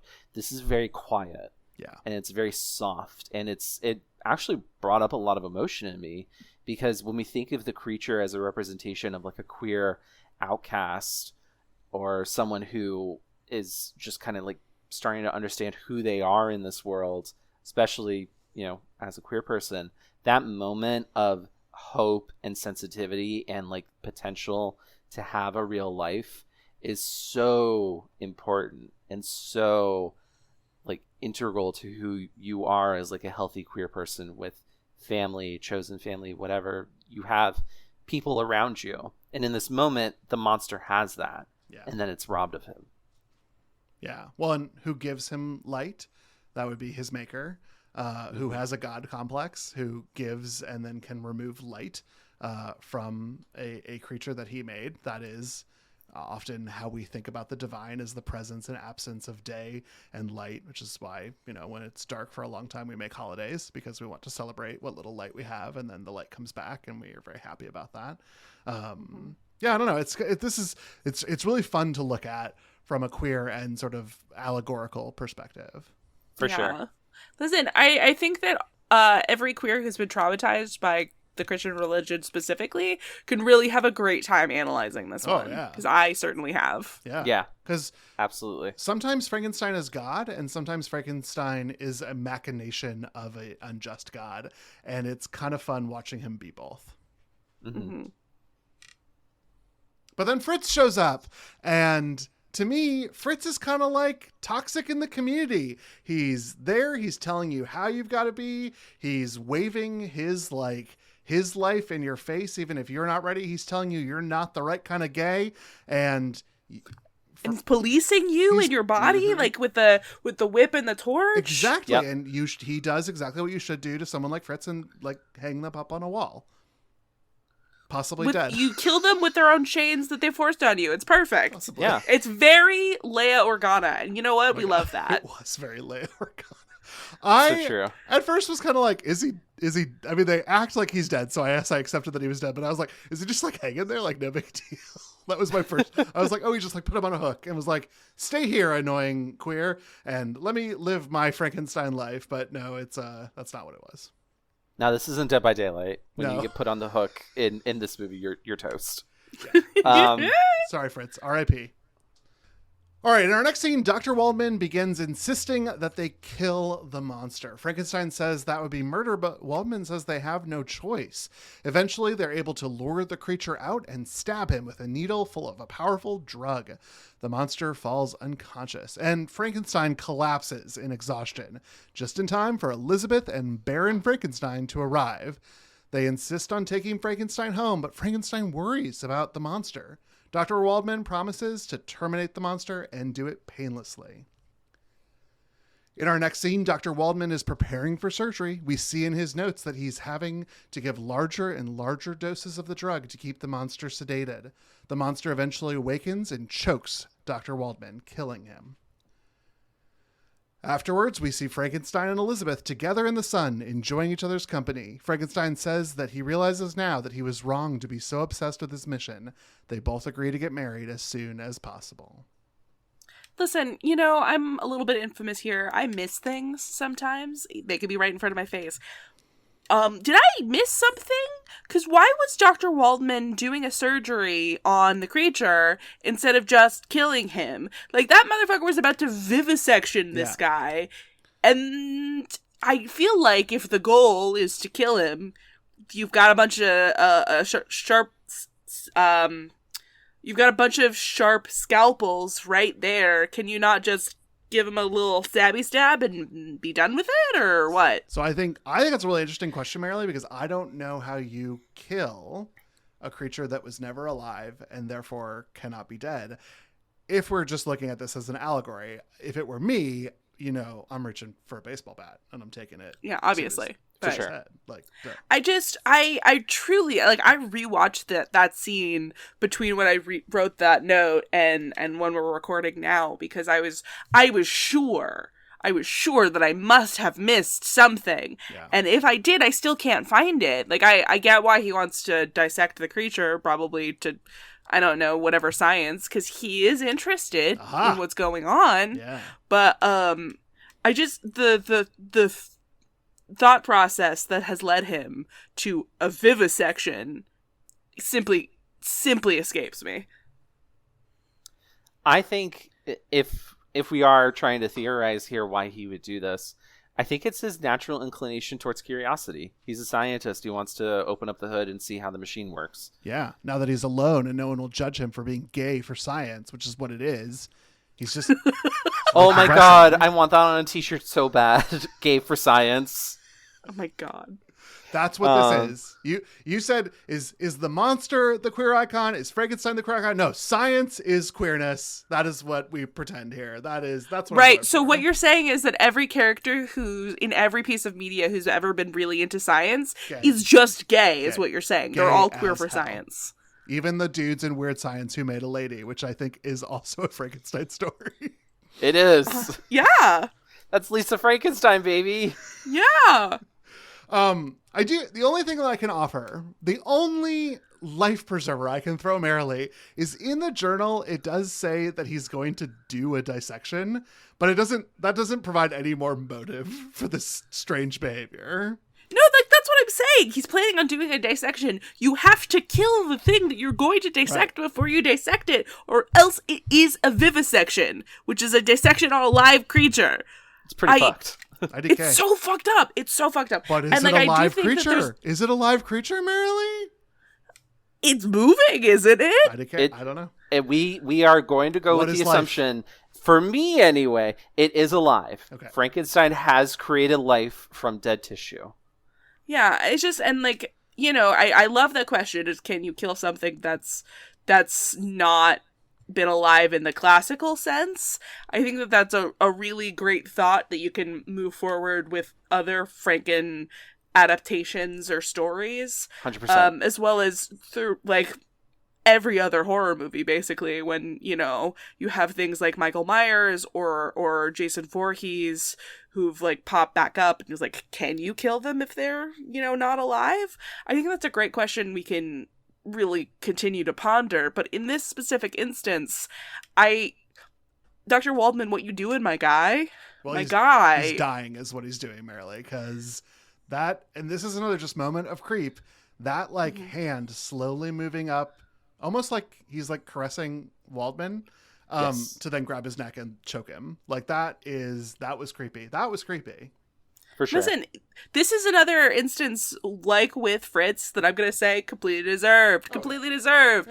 Yeah. If a victim of conversion therapy wants to kill their conversion therapist, you know what? Whatever. Maybe it's justified. I'm not going to say it. Oh man, it's true though. That's absolutely true. Yeah. What do we think if we're done with this particular scene? Of Frankenstein and Elizabeth back together and Frankenstein agreeing to get married. I love David's queer reading and his continued insistence that Elizabeth is heterosexuality, and I think that that's really fun. But I have another wild take that I'd like to take you on a journey for. Let's go. I'm ready. Bags are packed. I'm ready to go. We're on the patio with our two giant greyhounds, just huge ass dogs. I'm enjoying a cigarette. Tell me the story, Marilee. Okay, so the thing that really I kept thinking about in regards to the performance of Henry Frankenstein is how wildly different he is in the beginning versus the latter half of the film. Because, like, with his cunty little lab coat and his slicked back hair in the beginning part, he is manic. He's giving every bit of mad scientist he's like popping his pussy, and we love to see it. But then in the end, it's so different. I was really struck by the different portrayals. And I just kept thinking, I know this is not that kind of movie, but it's almost like he's been possessed. Like he had this idea for his experiment. We don't know when he got it, but clearly it was already when he was in school. And then until he culminated and completed his research, he simply could not let go of this idea. And I don't know what's going on there, but it made me think about it a lot. I think you're going to experience the same thing again, Marilee, when we talk about Act 3 Frankenstein, because it's almost like you get 3 characters for the price of 1 with this guy. We get him, I'm all in on science, then I'm kind of tortured but still in love with my girlfriend, and we're going to get married, and then I'm leading the charge to hunt my creation in Act 3, and they are disparate. They all share, I mean, obviously the same actor and the same name, but I did get a little bit of like emotional whiplash coming into this, being like, oh, like 5 seconds ago you were like the most distraught person has ever been, that you like fainted from exhaustion. Oh, my creation. And now you're like, let's get hitched, babe. I can't wait to open some presents. Yeah, because like, again, it's been a really long time since I read the book, but Victor Frankenstein was always deeply unpleasant to me. He was the same guy throughout, and it was different flavors of his own self-obsession, and like Elizabeth was a reflection of himself, which is why he was really into her. Also, she was beautiful, and he was so obsessed with aesthetics, yada, yada, yada. But like the creature was an extension of himself up until the point where he realized it wasn't beautiful, and then he had to throw it away. And he was just the same guy the whole time, but in the brief scenes with post-resurrection, and like leaving the tower to later in the film where he's hunting the creature, I don't understand what is happening with this man's emotional range. Yeah. It seemed like he was possessed by the concept of creating life, and I thought that was interesting. I think that's cool. I think that's an awesome read on that. I do think, because it's not like literal, like a ghost has possessed him, you know, like, but he is possessed instead by this idea of like, you know, I can create life. I can do that. Me, with my own hands, I can do this.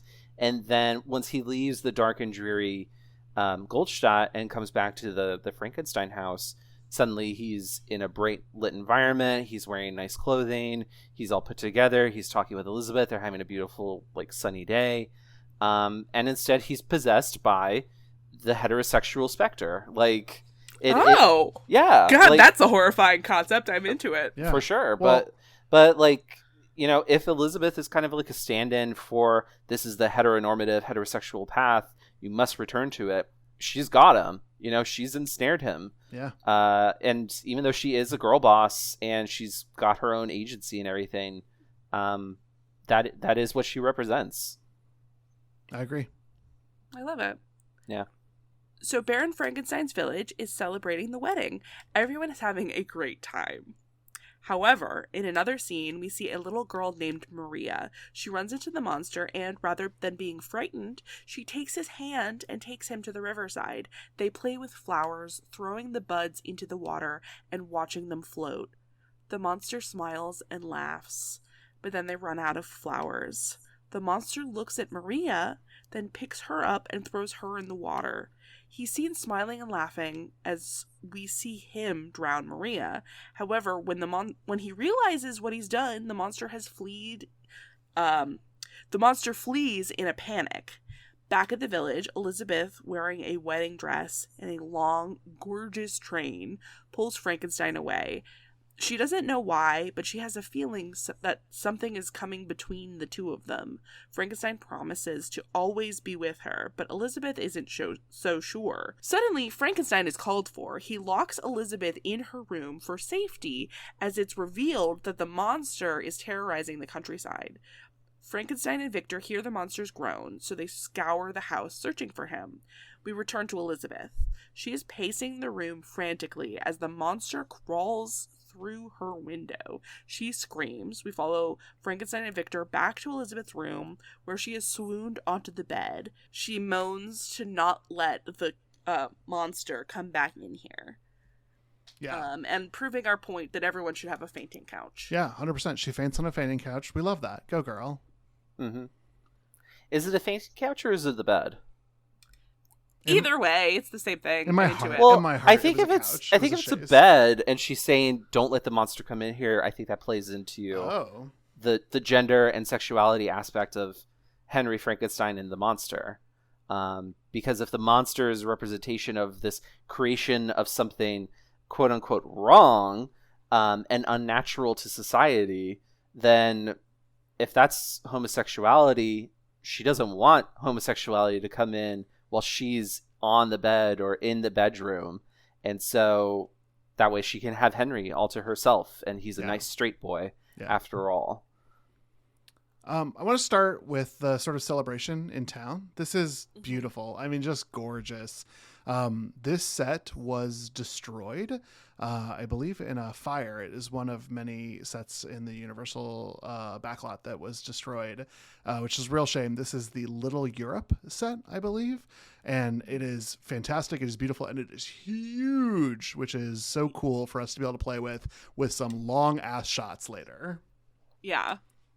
When they're preparing for the wedding, Baron Frankenstein brings out these preserved orange blossoms that they have kept preserved, which I think is this nice parallel to this prolonged life or things that are unnatural. And I didn't know what to do with it, so I just wrote it down. I was like, I'll just say it and see what happens.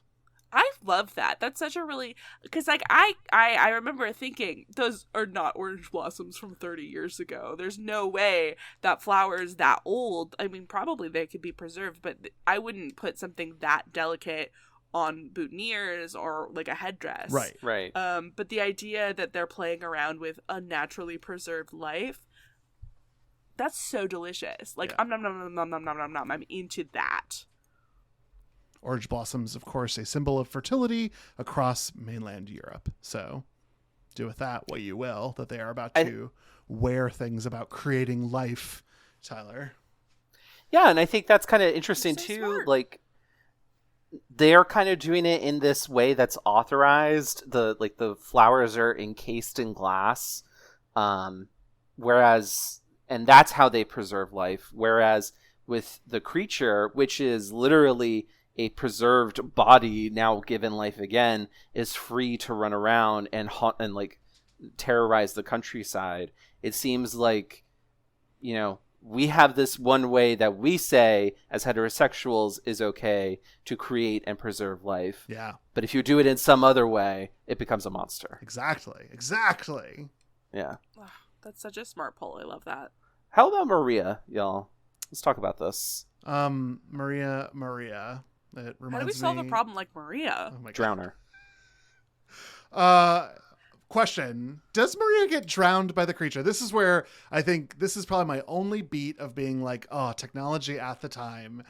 Mm-hmm. Like, we couldn't put a camera to face the creature and Maria. on the water to show what was actually happening, or maybe it was done because of censorship. Like, I think that's more along the lines of what it was. Is just like we can't show someone killing a child in 1930s, America, because that's wrong. No one will show our picture. My read of it was a little different because I didn't read that the creature drowned Maria. I read that the creature and Maria were playing a game where they were throwing things onto the water that floated, and the creature was like, this little girl is just as pretty as these flowers, and throws her into the water, and she doesn't float. She sinks to the bottom. She's the world's worst swimmer. And it's simply like a video game where if you touch water, you instantly die. That's all it is. And so I didn't think that there was additional work of the creature. The only thing I thought of was maybe he was trying to even like save her and didn't succeed. But there's no, I have no like standing. He never goes into the water. He tosses her, and then he watches, and like I do love Karloff's performance here as he realizes what he's done.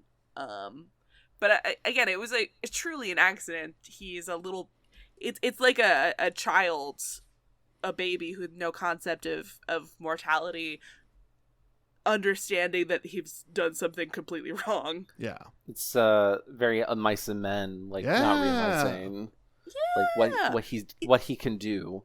Yeah. I thought I'm actually I'm swayed by David, but I thought he drowned Maria because he didn't realize exactly what it meant when he was doing it. Because to me it looked like he was doing like this pushing down motion with his arm, and it looked like it would have been timed with Maria like trying to get back up, and then she would be pushed back down again. And then when he realized that she had stopped moving, that's when the monster panicked and realized what he had done. But I could also totally believe that he was like trying to grab her while she was like sinking in the water and drowning. But either way, like he does cause her death. Oh yeah. I mean, throwing her into the water primarily is like video gaming out. She is dead. She just touches the water. Yeah. There's no coming back from that. It's simply impossible to survive water even once. But I think I do appreciate though that we do have this moment where it seems like the monster is not completely gone as like this pure naive creature. He's not bent towards evil. Like everything that he does is some sort of misunderstanding or it's vengeance against someone or something that has wronged him. Yeah. And to me, I think that helps keep the sympathy on the monster even when he does go and kill a child. Yeah.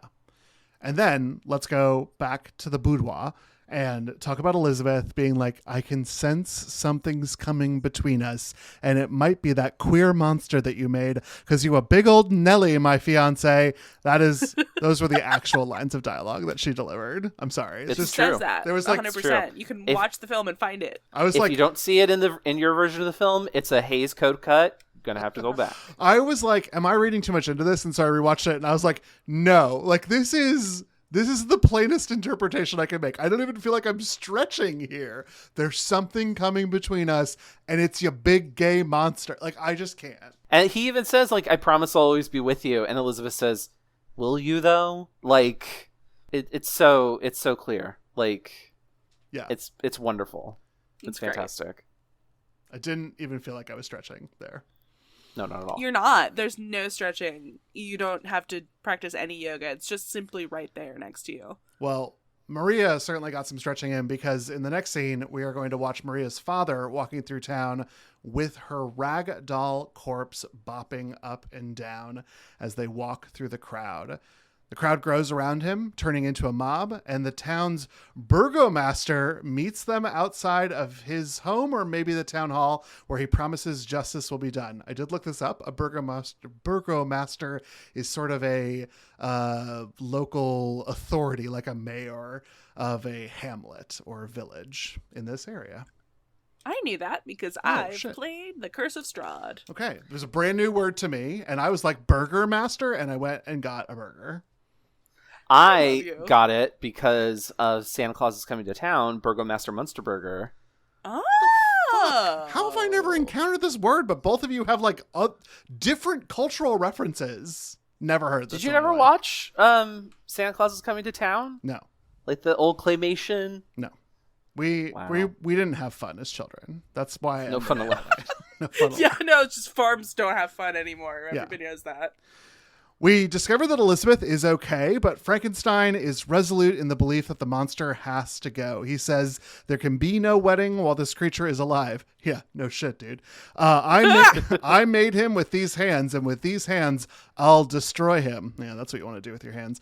He leaves Elizabeth in Victor's care. Also a bad idea.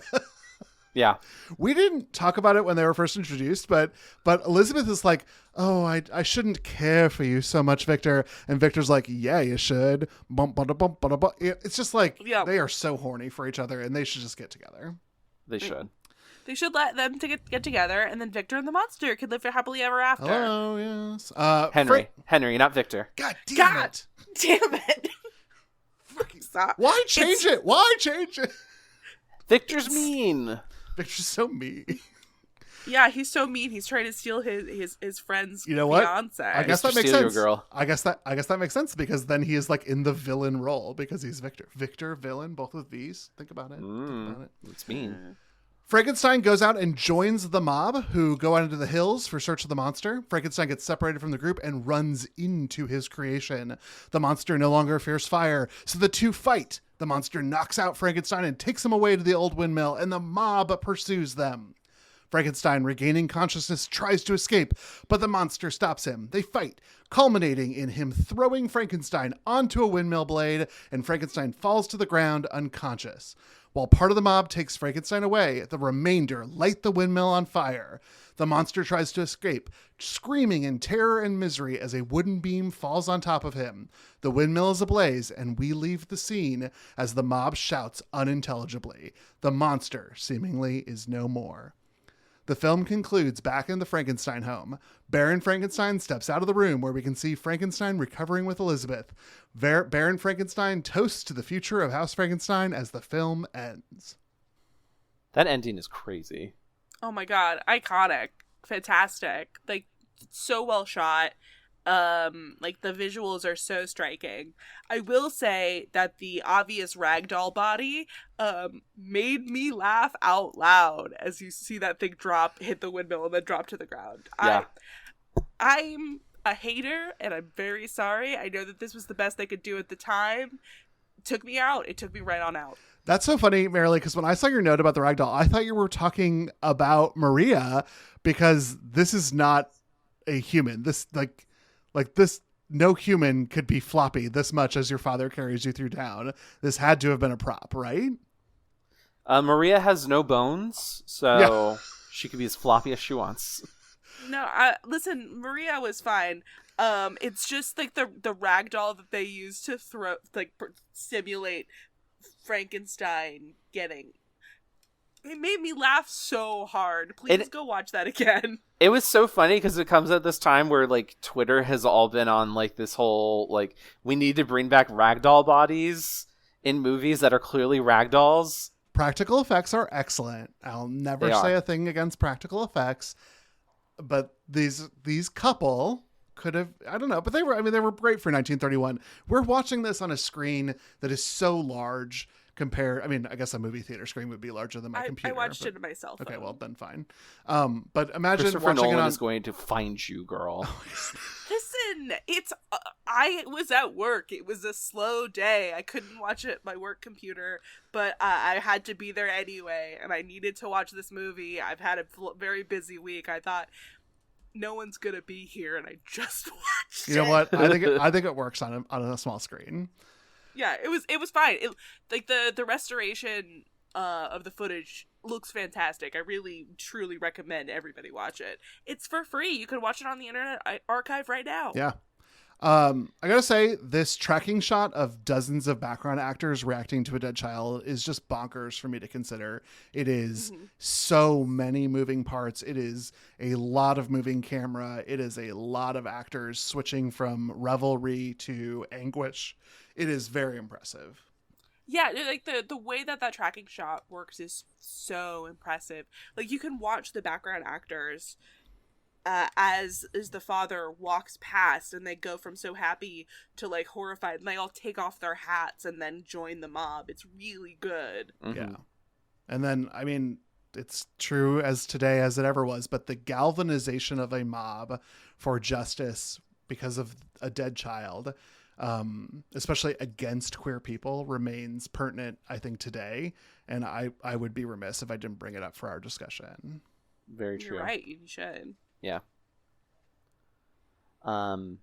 Yeah, no, absolutely. I'm right there with you on that. I think the scene of the mob growing is also frightening just because it is such a shift from revelry. And you have to imagine that a lot of these actors that they have, we talked about this in our Twilight Zone episode, that like they got a Scottish guy and a purported Scottish guy pretending to be Scottish. And he did his best. He did his best. But in this movie, it seems like they actually did hire like maybe German folk dancers or something to come in, because a lot of those dances and performances seem like really authentic.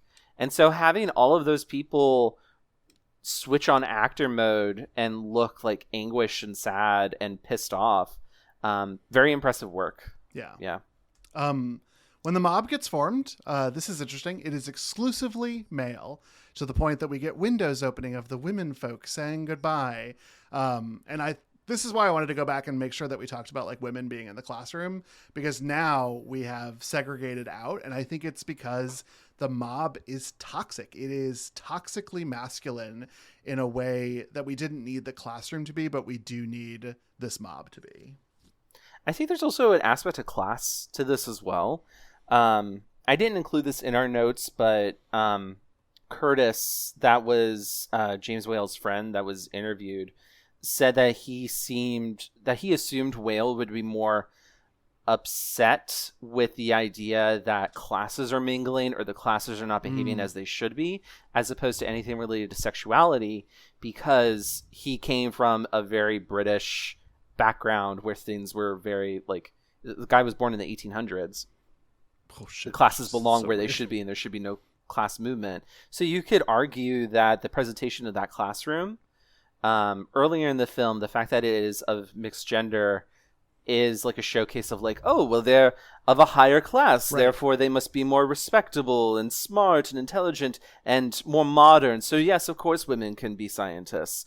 But however, this mob, well, the mob is a rabble of common folk. Of course they're not going to think logically or reasonably. Therefore it must all just be men, and the women have to behave like they stay in the kitchen and just take over things, because that's where the classes are, meant to go. A+ both on analysis and your little British accent there. It was just great. I don't know if it was even like proper British. It was just kind of like, I think it was like Katharine Hepburn, like, oh darling. I'm not mad about that. Maybe. I'm not mad about that. Sorry to my British neighbors who live downstairs. That's not what you sound like. You don't sound like Katharine Hepburn. I do want to talk about Frankenstein joining the mob to go and kill his queer creation. I think this is another aspect of queer betrayal, because he even has some sort of supernatural knowledge to be able to go. He gets separated from the group. He calls them after him. They don't listen. He knows the way to find his monster because he thinks like the monster, because they're both queer. And he is going to end the life of his creation. But after Frankenstein loses their little fisticuffs, the monster takes him back to the only place that he has felt safe, which is the act of protecting something, not the act of killing something. And so I think the mob encourages us to look at the monster's actions as violent.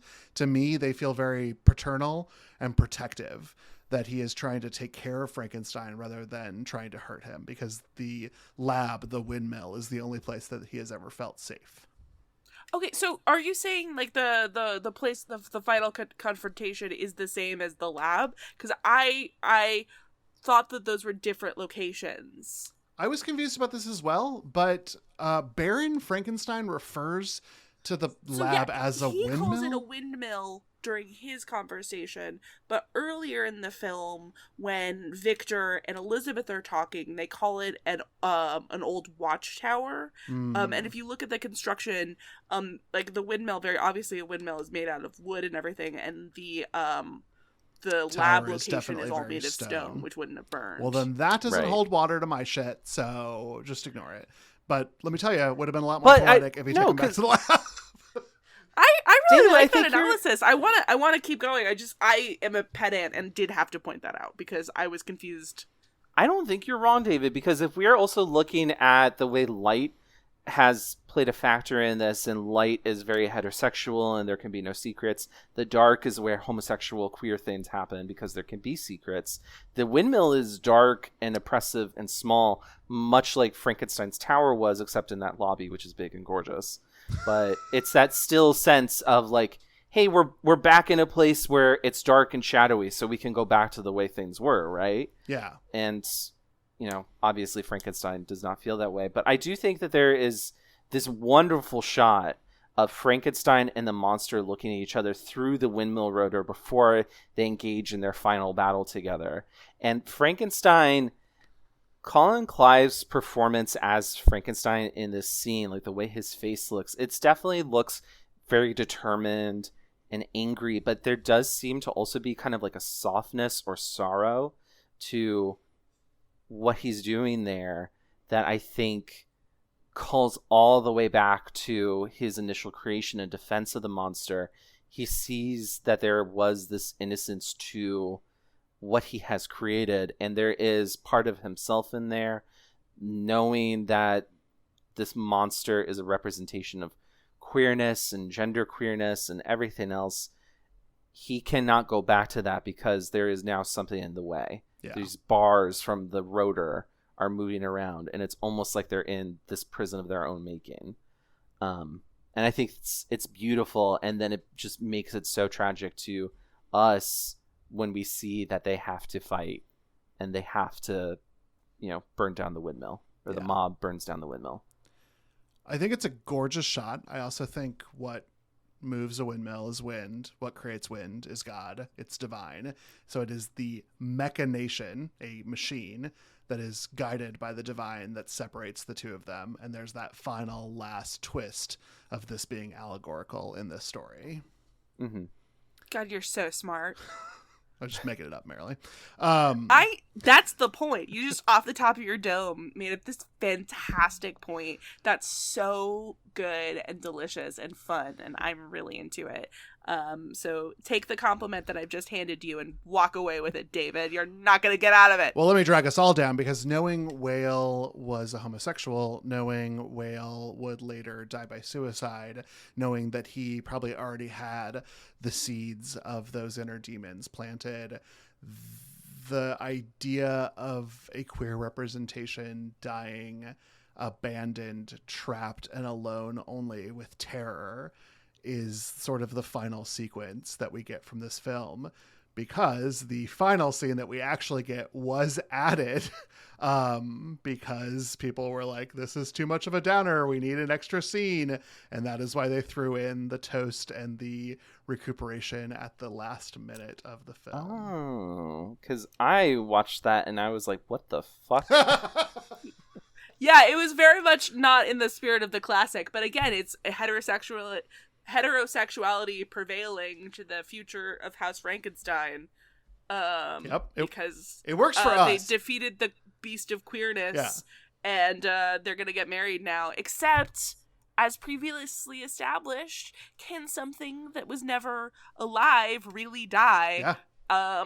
Queerness I lives. reject this. I think the monster survived, and that hint of something will good luck, babe, Henry Frankenstein in 30 years. Wake up next to her in the middle of the night. You're gonna think about the creature. The sequel of this film has them dying, and that is the last scene. So Frankenstein is dead in the sequel to this film, and he died at the windmill. Oh, interesting. In Bride of Frankenstein? Yes. Interesting. Okay. Well, So audiences were confused because of this added scene, and it was added post-production. So it's one of those weird things where people have seen this film. We, of course, watched, I think all three of us watched on the Internet Archive, right? Yeah. Mm-hmm. Yeah. So we were watching the cut that included that, but it was not the Hays Code cut. So there's lots of versions of this movie as well. It's not quite as bad as anime, but it's getting up there in the number of versions that are available to watch. Mm-hmm. Yeah. Well, not available to watch, sorry, that were made and were watched. Right. Yeah. Yeah, so any other final thoughts for the episode? We've totally covered the entire plot of 1931's Frankenstein, but if we have anything else that we want to point out or other conversations we want to have, that's the time in that episode where we get to do that. Yeah, there's just one thing. I knew that Poor Things was in the Frankenstein family, but I didn't realize how much of it was a direct homage to this specific version of Frankenstein until I watched it again, or possibly for the first time, who can say. Yeah. The whole thing with the brains, the way that Willem Dafoe was styled, it's all very 1931 Frankenstein. Yeah. And I didn't appreciate that when I saw that movie. Which is entirely too long. It could have taken inspiration from Frankenstein in the 71-minute department. Yeah, that would have been great. I mean, I'll never say no to more Dafoe, but I do think I think you're absolutely right, Marilee, and I wish that I had watched 1931's Frankenstein before watching Poor Things. I think that would have been an ideal shot chaser situation. Yeah, I think so too. I really liked Poor Things, Length Aside, though I don't know what you could have cut. It was a really good movie. It was great performances. Wild. I still need to see it. You don't need to. It's fine.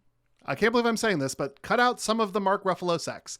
I can't believe these words are coming out of my mouth, but too much sex with Mark Ruffalo. David. We found the upper limit, Tyler. We found it. Too much. It's Poor Things. It's 3 hours long. Wait, hold up. Poor Things is 3 hours long? Ugh. Might be longer. Whoa. It was a long one, Tyler. It was extremely long. It's a interesting film for sure. I will be happy to watch it. And now I'm glad now I have added context. And it's also a movie that I can pause and go to the bathroom and get a snack without worrying about missing stuff. Mm-hmm. I think I can't imagine seeing that in theaters. Christ. What if we added intermissions to movies again? Would that be so bad? Bring them back. Bring it back. And here's the deal. You can't have movies that are over 2 hours without intermissions. I simply refuse. If you don't feel like you can watch the movie, at least listen to the Getting Dafoe You podcast that just talks about the work and roles of William Dafoe, and you can at least listen to them talk about him in the film. Perfect. Mm-hmm. Well, thank you so much for listening to this episode. Please remember to rate, review, and subscribe wherever you get your podcasts. And follow us on our social media feeds that will thrill you, shock you, and maybe even horrify you. Ooh. Come and find us at FearCodedPod at Instagram and Twitter. Of course, this podcast is a proud part of the Glitterjaw Queer Podcast Collective. If you'd like to listen to more queer media podcasts, check out the full roster of shows at glitterjaw.com. I believe even featuring Tyler on a recent episode of Distant Echoes. That's right. Join us next time as we continue our October Spooktacular, where we'll be celebrating Halloween all month long. Besides our normal bi-weekly media episodes, we're also going to have mini episodes in the off weeks talking about shorter media. Next week, we'll be hearing a knock, knock, knock at our door as we discuss 3 short works by the enigmatic writer Edgar Allan Poe. And don't forget, on the 31st, we're going to be giving you a special treat and doing a Q&A episode. So if you have any questions you've been dying to ask, hit yourself up with some past ultraviolet rays and email us at fearcodedpod@gmail.com or DM our podcast Twitter or Instagram. Submit your questions, please, by October 25th. We can't wait to hear from all you ghosts and ghosties out there. But for now, we say goodbye. Bye. Goodbye.